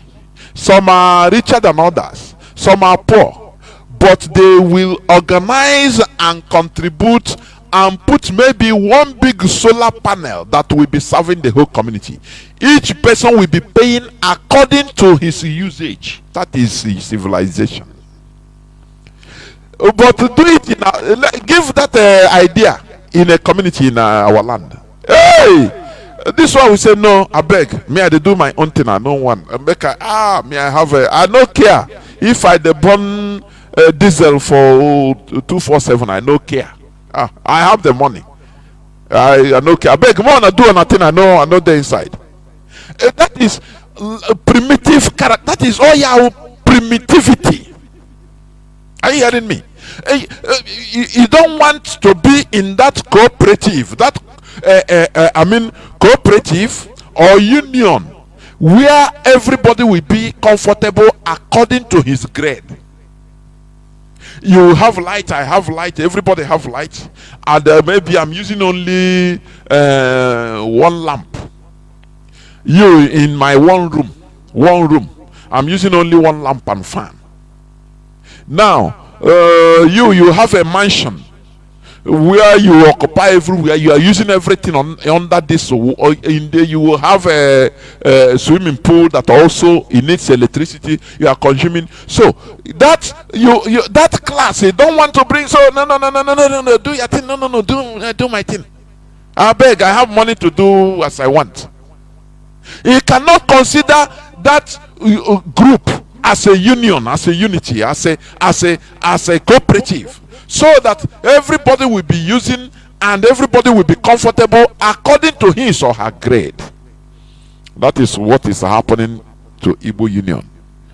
Igbo Union in California, I don't think they have contact with Igbo Union in this thing, in Texas. The Igbo Union in Canada, they don't have no single contact with Igbo Union in Caracas. Those in South Africa, they don't have no contact, nothing in common, no discussion with those in Spain. No. Everyone is doing their own thing. Do you know that normally, if we are civilized or advanced, do you know what Igbo unions will do? They will organize themselves. Each country will always have a representative that they will be doing meeting with the whole continent. Like in Asia continent, each Igbo union will register. Every country will be connected through a representative. Sometimes they do maybe Skype meeting or different types of meeting. There are different ways. America, the same thing. Now from there they will bring out somebody that will be representing each continent. Oh yeah, one organization. I'm teaching people. Oh yeah, organization. So that people will understand. You ask na ndi Venezuela to economy ko tonu she media ndi Igbo no dia biko umunnem ko tonu she me dia. And ndi Jamaica ke tonu she me. Trinidad and Tobago ke you know you can authoritatively have a comprehensive report of the whole, at least the primary care of Igbos all over the world. But when we have this mentality, you know, you're gonna be that is gone. Nothing. They think of nothing. Back for me, nothing again, nothing. They don't think of the welfare of their people. Because when you start thinking like this, now you start having the destiny of your people in heart.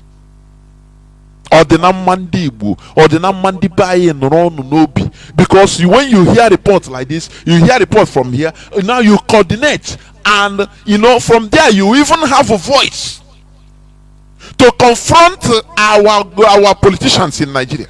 But no way. Who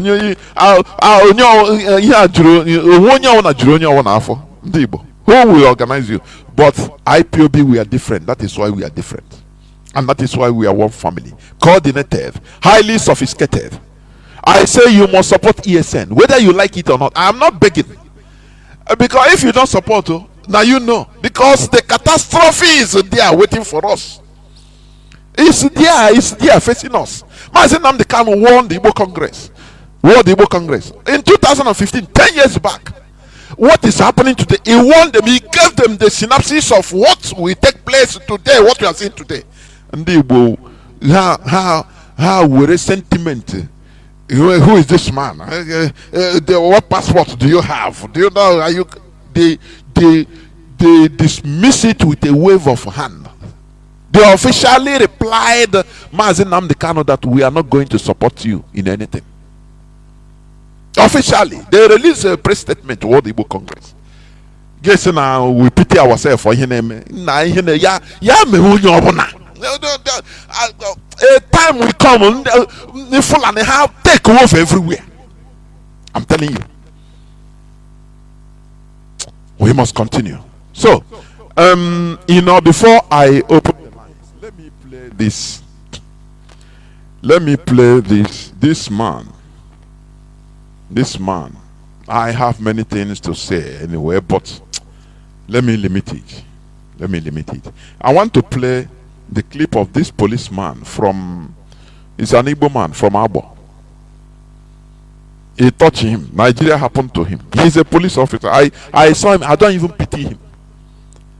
Because this man, he cannot tell me that he never perpetrated all this evil as a police officer. All this evil he's complaining. I no pity him now. I no pity him. Mazi Nonsonkwa say, oh yeah, I'm an interview now. See, ka onye wanna donate. Say, kama m genye odi onye ego mwure ego asef kama m mwure ego kama m tonye na mmiri.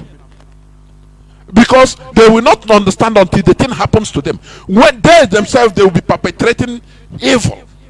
It is nothing until the thing comes to them. Listen, it's a policeman that was arrested by Bubago, I think 2 years back, 2022 or early 23. Yes, early 23. Listen to his testimony. All right. He was interviewed. He was interviewed by Nonsonkwa. Maybe Nonsonkwa that is exposing him now. Maybe the time Nonsonkwa have problem was under arrest, was kidnapped. Maybe had it been he was outside, he might be one of the people that they gave order. He will close his face and come out. Oh yeah, enter. I will kill you. But today is the Nonsonkwa that is saving him. Do you see how? That's why Fela called them zombie. Nigerian police, Nigerian military are zombies. The people, instead of turning their guns to those that are commanding them to do evil against their people, because normally Nigerian police, Nigerian military swore an oath to protect the Nigerian constitution, the Nigerian citizens, not the Nigerian politicians. That is zombie now. Do they know anything?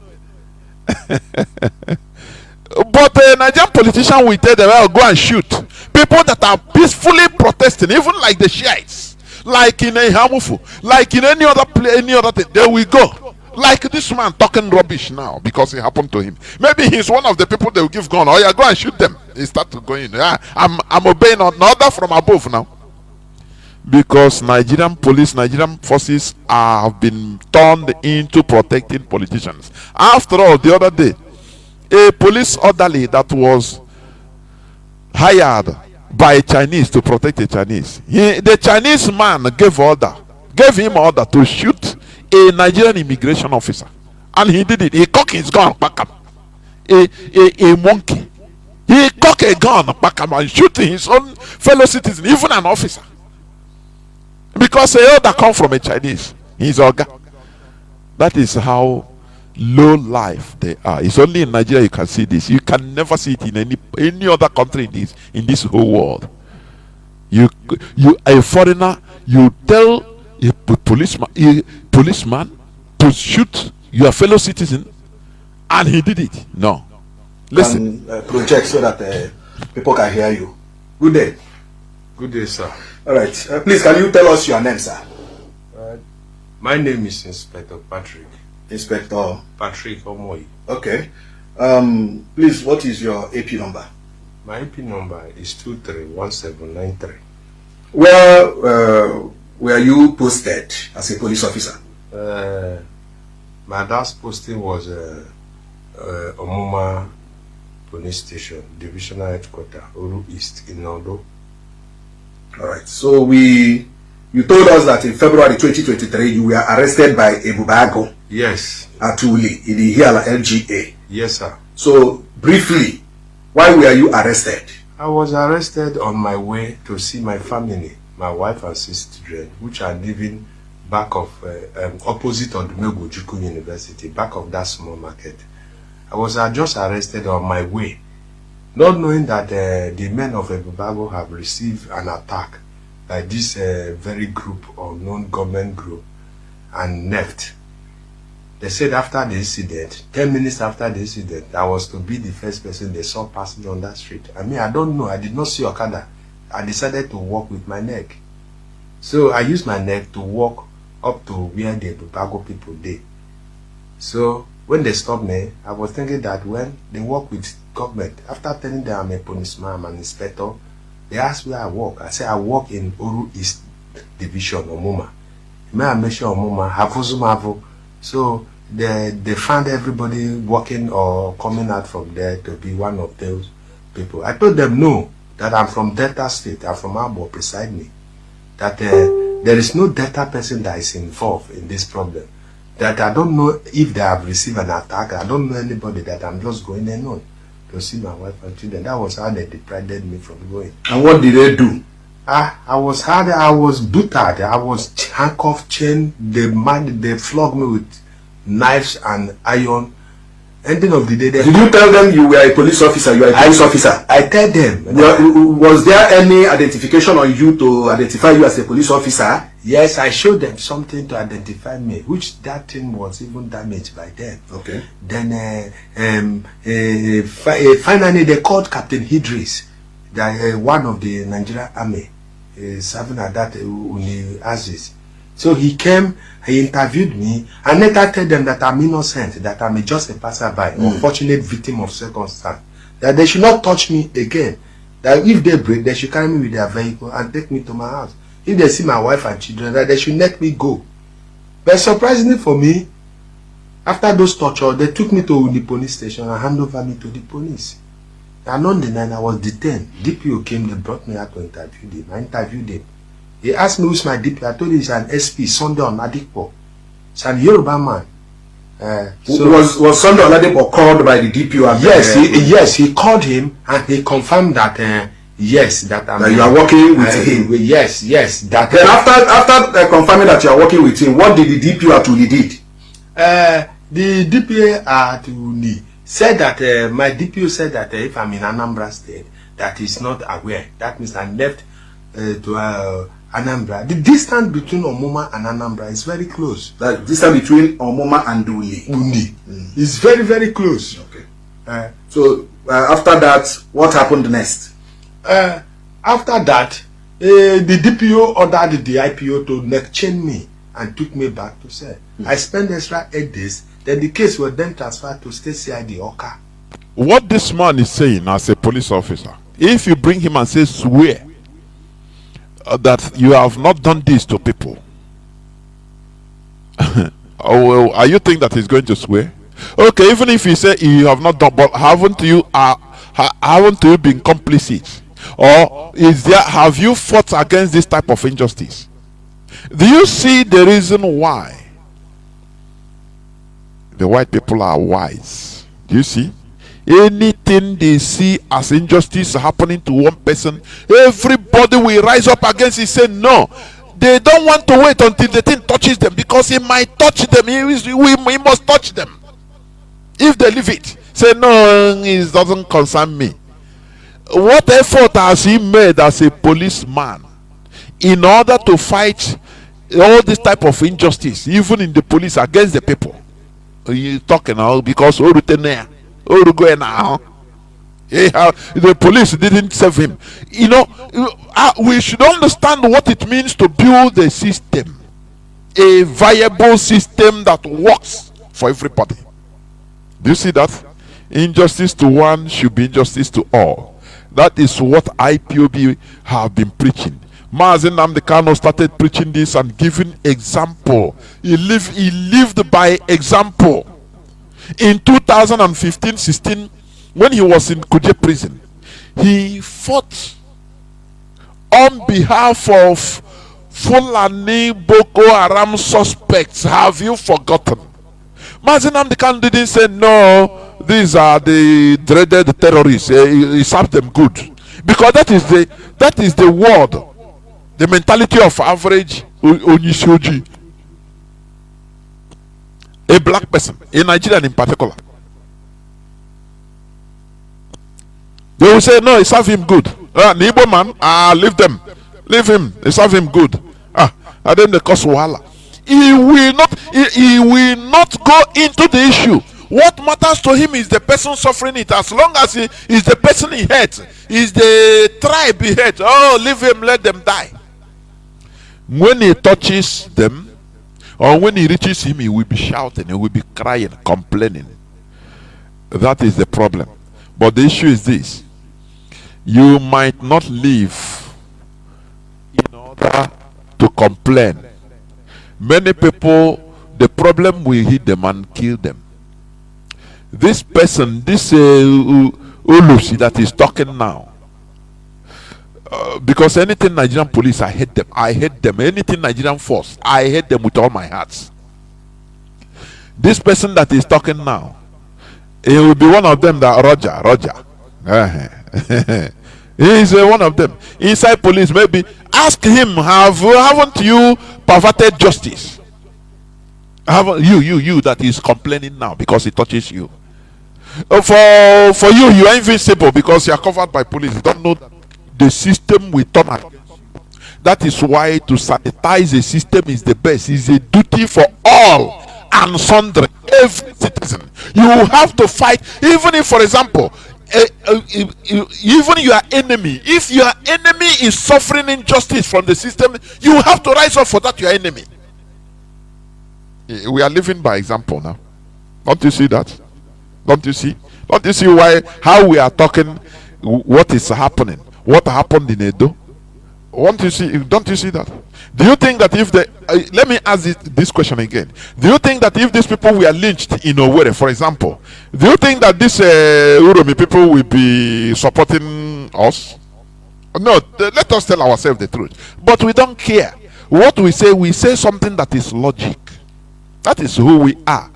That is why it is we that is going to civilize Nigerians, civilize everybody, because they are primitive. It is it is our work. It is something that has been bestowed on us. We don't follow them as they are. That is the thing. So, but we say it as it should be, the right thing. Had it been we are vindictive, Mazi Nnamdi Kanu wouldn't have fought and used his own lawyer in order to fight for the poor Boko Haram suspects.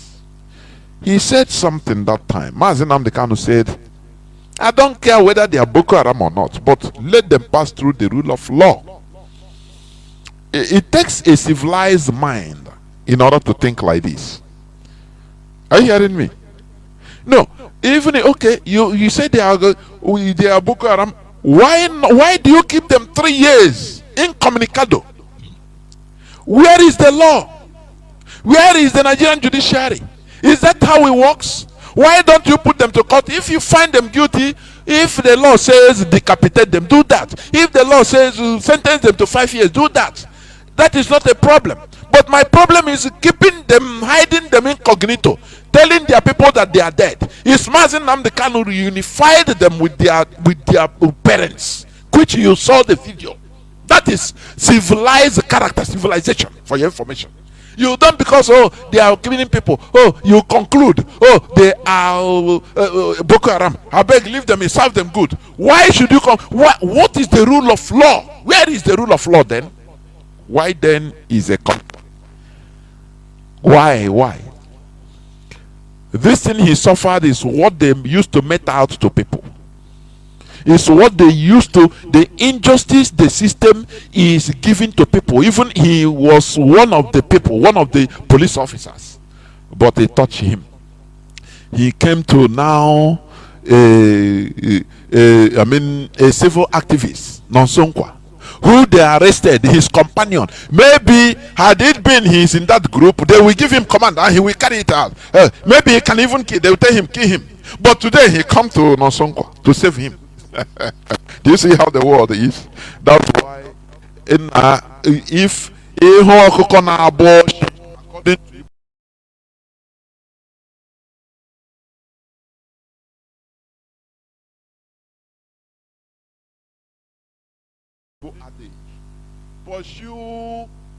to pursue it, because you don't know who will eat the leg. That is Igbo adage. Are you hearing what I'm saying? If you see a chicken, you know, this our local chicken scavenging on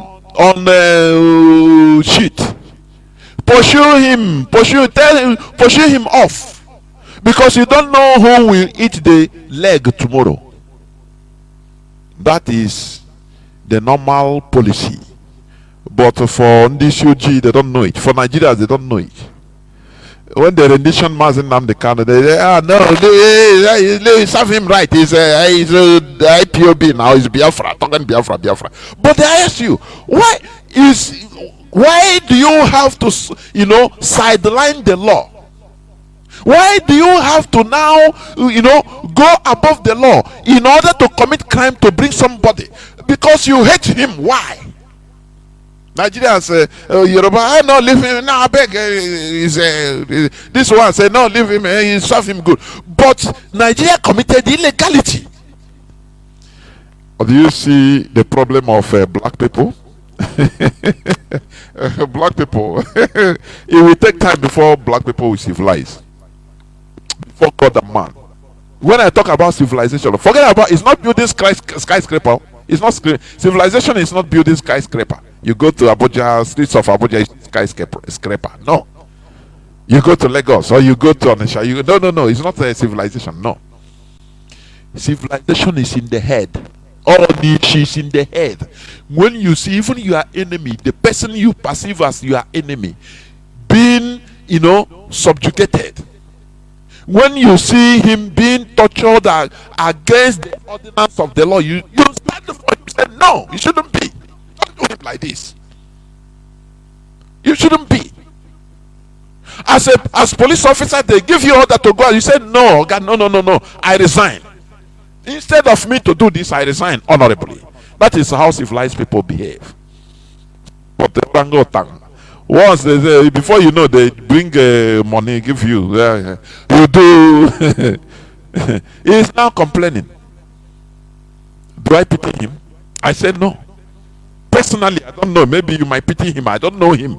But once that stigma of police, Nigerian police, I don't pity him. He's complaining. I don't pity him. Instead of me giving this kind of person money, I throw that money inside water. Because that is, he said himself, whether 23 years or 15 years in Thai police. You ask him his record, what he saw. If you're a good person, you can never serve in Nigerian police. Even if you're a good person, you must be corrupted. You must pervert justice. You must, pervert justice against an innocent person. That is Nigerian police for you. You can never stay in Nigerian police and be upright. It's impossible. It can never be. Continue listening. Which I called a brother, why the DCO at Unide, thinking that it's a brother, that he should help me talk to the number one, that we are from the same state, that data that we did not follow for this IPOB stuff. Then you see what he answered. You don't follow this IPOB stuff because you don't understand what is IPOB. IPOB is fighting for self-determination that is guaranteed even under the Nigerian constitution. As a policeman, he didn't know. He said, don't follow IPOB stuff. But he enter. Because they demonize IPOB against the constitution of Nigeria. When we have been going to appeal, you know, for IPOB, they've been blocking it. Because they know that they prescribe IPOB against the rule of Nigerian law, even against Nigerian constitution. These are the agents. Now he touch him. How I wish he is dead. That means that I have a bad luck, that I would have died yesterday than to be alive. Better. And back on your fellow police officer was telling you this. Yes, I should have died so that I will go and rest than to be alive to embark on this journey that I'm going to embark. Then finally you went to Oka. Finally I was taken to Oka. Then they tried all their best, all their investigation that they did. But who was your IPO? My IPO said that his name is Inspector Chibo, that he is the most wicked IPO in Anambra State. He told you this? Yes, that he dismissed 4 policemen last 2 years and they are in Amobia prison yard. That I should be warming up to join my counterpart at Amobia prison yard. That I'm not the first policeman. And what was your reaction? Then my reaction is that I told him that I'm from Delta, that I be Agbo man, that Agbo man can never die for what he does not know. You Agbo man. What he means, you're a Delta and Agbo man. So most probably in his mind, I'm not Igbo. That's it. Hey God, when can our people's brain be refined to come to terms with this age? It's very far, I'm telling you. Do you see Nigeria, where people don't fight injustice? They side, when they see injustice against somebody, they sideline, they do as if, no, you know, concern me. I beg, let him, I beg, you know, concern me. Tomorrow the same injustice will befall upon you and you'll be shouted. What does it mean? That the people are not civilized. The people are ignorant. They are ignorant. That is it. Tomorrow it will touch you. When you see the injustice being meted against somebody, you pretend as if you even you don't know. Sometimes you are happy that, oh, it's my enemy. I beg, leave them. No be IPOB people. No be Igbo people. Igbo, be fraud. No be them. But it will come back. That injustice you supported will become a monster that will haunt you. Continue listening. That is what I know. That will kill me. That is what I believe in my place. That I don't know anything. I'm just an unfortunate victim of circumstances. Then finally, on the room trial was conducted by police. There was no evidence to prove the allegation leveled against me. How many days almost did you spend at Stacey ID Oka? Finally, I spent 11 months and 3 weeks. 11 months and 3 weeks? Yes, which the DC that was releasing me was telling me that he's not the one that hold me, that he's just 2 weeks old in Anambra State.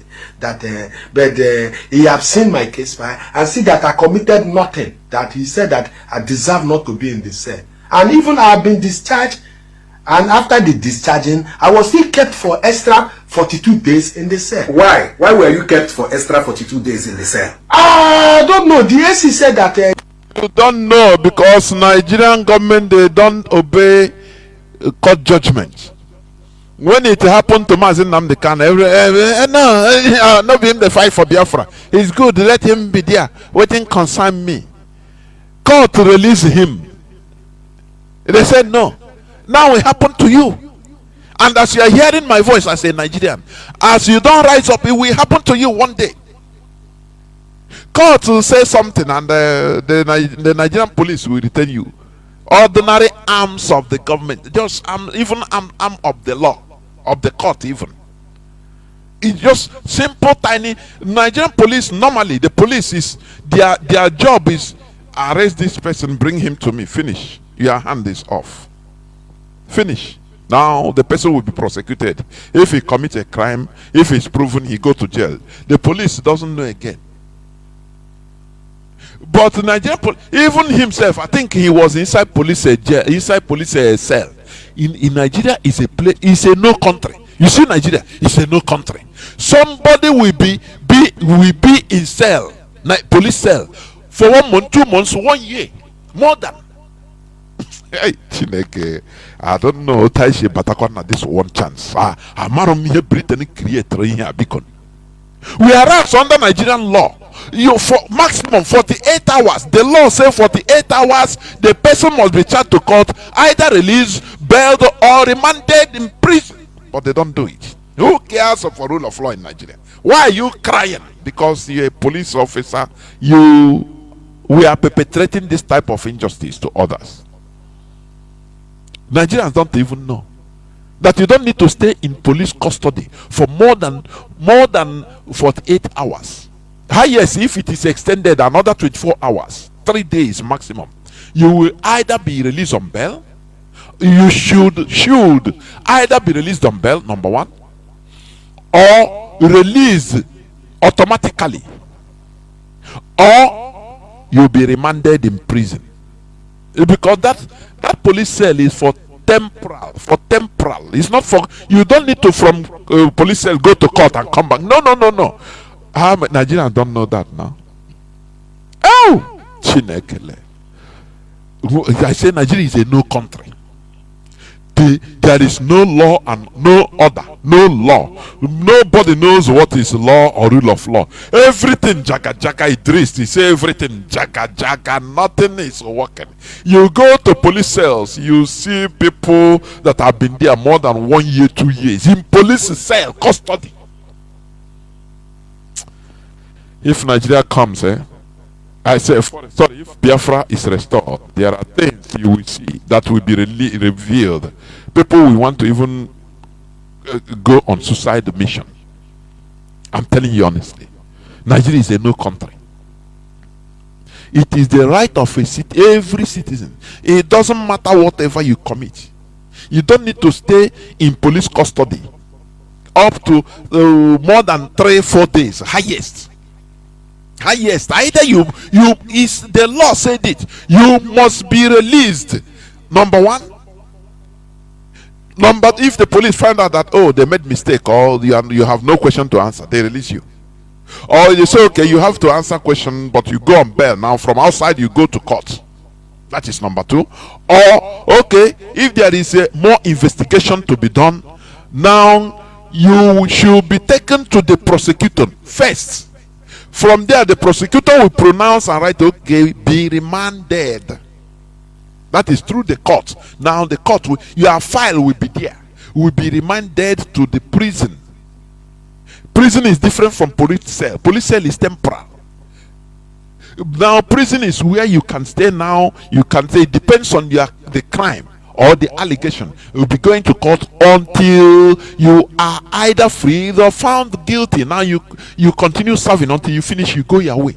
That is how it works. But Nigeria is a zoological animal kingdom, animal jungle. Nothing is working. Nothing. You know, let people get in now. You know, I used to say it that if Nigeria continues existing for another 50-60 years, they will breed out another form of Homo sapien that is different from the mainstream human being. I'm telling you honestly. He can never leave me to go, even though I was decided and acquitted that I will rot here, I will die here. That made me to contact one pastor Nyeka at Inewi. I wrote a prayer request while I was in the cell. Okay, the being released. Do you see the reason why the church is flourishing? Do you see that? I don't too much, because no system to save you. The system, Nigerian system, is there to subjugate, to make sure that it kills the people. It kills you. That is the thing. That is why Nigeria is made. It is for the entertainment of Britain. When they look at things that are going on, they laugh. It's just like a zoo. The zoological republic that is there entertaining the creators. Just like when you go to a zoo, you visit a zoo on weekend, you see how chimpanzees, how hyenas are going around doing their thing. And it's fun to you. You want to just a recreation to your eye. That is how Britain is viewing Nigeria. because there is no law, there is no order, they don't respect order there, nothing. You will see a court will give order, and ordinary policeman, or I say ordinary policeman that is nothing, that has no legal right, we say no, you will die here, I will keep you here. What is what is the fate of the population? What is the fate of the citizens, please? So prayed for you? Yes, he prayed for me and asked me to embark on fasting, 7 days fasting, which on the 6th day, God answered the prayer. Then the AC, that vow never to release me, was transferred, and the DC was equally transferred. New AC, new DC arrived in Oka, which their second week in office, the DC stepped into my matter. My case file came to his table, and he found out that I committed nothing, that they are just unlawfully detained, and that you have been discharged. And I've been discharged. Why am I still in the cell? Where was the file found? Because you told us that the file was found at the dustbin. Yes, at the dustbin inside the AC office that packed away from that office. The former AC there? Yes, my file was not with other file. They throw his file. Maybe himself that is talking. Maybe he has served as IPO. He have thrown people's file.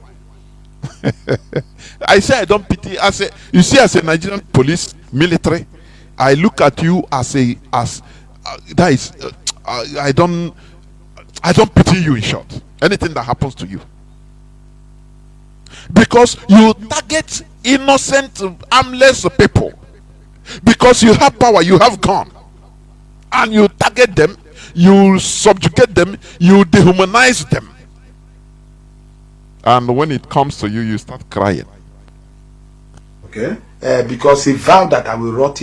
They no longer call my name in the separate states. I was just there, just as I'm talking now, infection, 2 of my leg is rotting, smearing. That's it. That's Nigeria for you. Nigeria happened to him.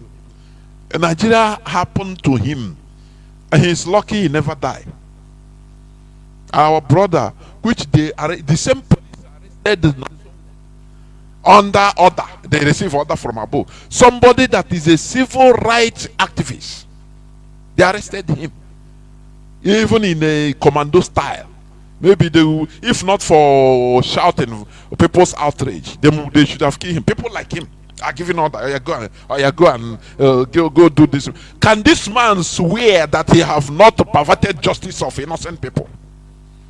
Can he swear that he never keep people in detention and they are less, even they die? Himself is talking of his leg rotten. My surprise, my greatest surprise, is to come out, instead of to meet 12 months salary, I met but 1 month salary. The very month I was arrested. And they said that my DPO counted 21 days I sent from duty. And he sent it in order for them to block my salary. And he said that he want to remove his hand and remove his head from this matter. Maybe thinking, having it in mind that... So finally, when you were released, and when you returned, you met only 1 month salary instead of 12 months. Yes, up to now, they haven't paid me. This is almost 20 months. I haven't been paid. Look at how I... Up to now? Up to now. After you have been released? Yes, up to now. I'm very sick now. My body, my infection that I contacted, my manhood, my neck, if I come out my canvas, it's smelling. Flies go, they touch my neck. Look at me. Whenever I look at my neck, I caused the very day I joined the Nigerian police. You caused the very day you joined the Nigerian police. It's good. Like this now, even fellow police officers, will they rise up? No, they are busy. They are busy subjugating others now. Nigeria is a country whereby police officers, military personnel, they instead of turning against their superiors that are making life miserable for them, they turn against innocent people on the streets that are suffering. You know, maltreating them, killing them for nothing, exploiting them. No, I caused the very day because I've suffered for them for 23 years. The payback is to suspect me to be an IPOB member. How can I be an IPOB? But were there other police officers that you are accused of being IPOB members? Yes, while you are in the cell? Yes, I met some policemen in Anambra State there that were accused. How many of you? We were about 11 policemen. But finally, I was the only one that You are the only one that was survived and discharged and acquitted, that was innocent. And of the accusation. Yes, of the accusation. Have you written to maybe the Commissioner of Police, Imo State, or any other police hierarchy about your salary that is yet to come? I've gone to them to explain to them, not that I've written, like the former PA to the CP, Anas. He said that there was a time my signal came to his table by my DPO, and he advised my DPO to go back with the signal, that let them wait for Anambra verdict, because Anambra have sent a signal to Imo State to confirm whether I'm a serving member of Imo State Command. And what is the verdict? And the verdict now, the verdict was I was discharged and acquitted. I was an innocent of the offense. They accused me. The police of Imo State Police Command asked you to bring probably the judgment from the police. Yes. Right? Yes. When I met the OC MSS, he said first of all I should go back to Oka and get the judgment, which is the ordinary proceeding. I went back to Oka. The OC provost in Anambra State was demanding 100,000 naira from me. The same way he used to demand for money, for bribe. I say Nigeria is finished. He said no country. He said there is no place in this world that what is happening in Nigeria is obtainable. He said there is no place in this world. I'm telling you, no other place. Court. Do you know what is court in a country? Court is the last hope of a common man. Court will give order. Police will say no. Nigeria is a place where military will arrest you, will carry you, not arrest, because the military in every country in a democracy have no right to arrest you. Military will arrest you or kidnap you, go and put you into gadroom for nothing. For nothing. As long as they want. They don't take you to court. No court. No. Air Force will do the same. You know, nothing is arranged, nothing is organized. And you tell me that this place is good for human abode? It's impossible. No. Only animals is good. It's only good for primitive animals. It's only good for primitive animals where people will eat themselves raw. Is demanding, somebody that has this problem is demanding 80,000 naira. A place where somebody say he caught somebody that stole his money, which he had been looking for. He finally caught the person. He carry him, go to police. The police tell him you have to pay money. If you don't pay money, I will leave this criminal. That is Nigeria. You have to pay me money to kill for keeping this criminal. Otherwise, I will release him. That is how Nigeria is. Police officer. Yes. Is demanding 100,000. Yes. From a fellow police officer. Yes. To give him the judgment of the police orderly room. Yes.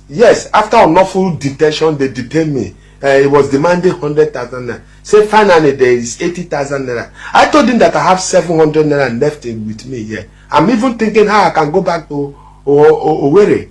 Then he said I should write a letter to the Commissioner of Police through the DFA. Let me stop here, please, because when you think that you've had it all about Nigeria, other things will come and you say, "My God, how can this kind of thing be happening in a country?" But it is true. So let me stop here, please. I will go into a few minutes break, so that when I come back, I will open the lines so that people will start calling in. Please do not go away. I'll be right back.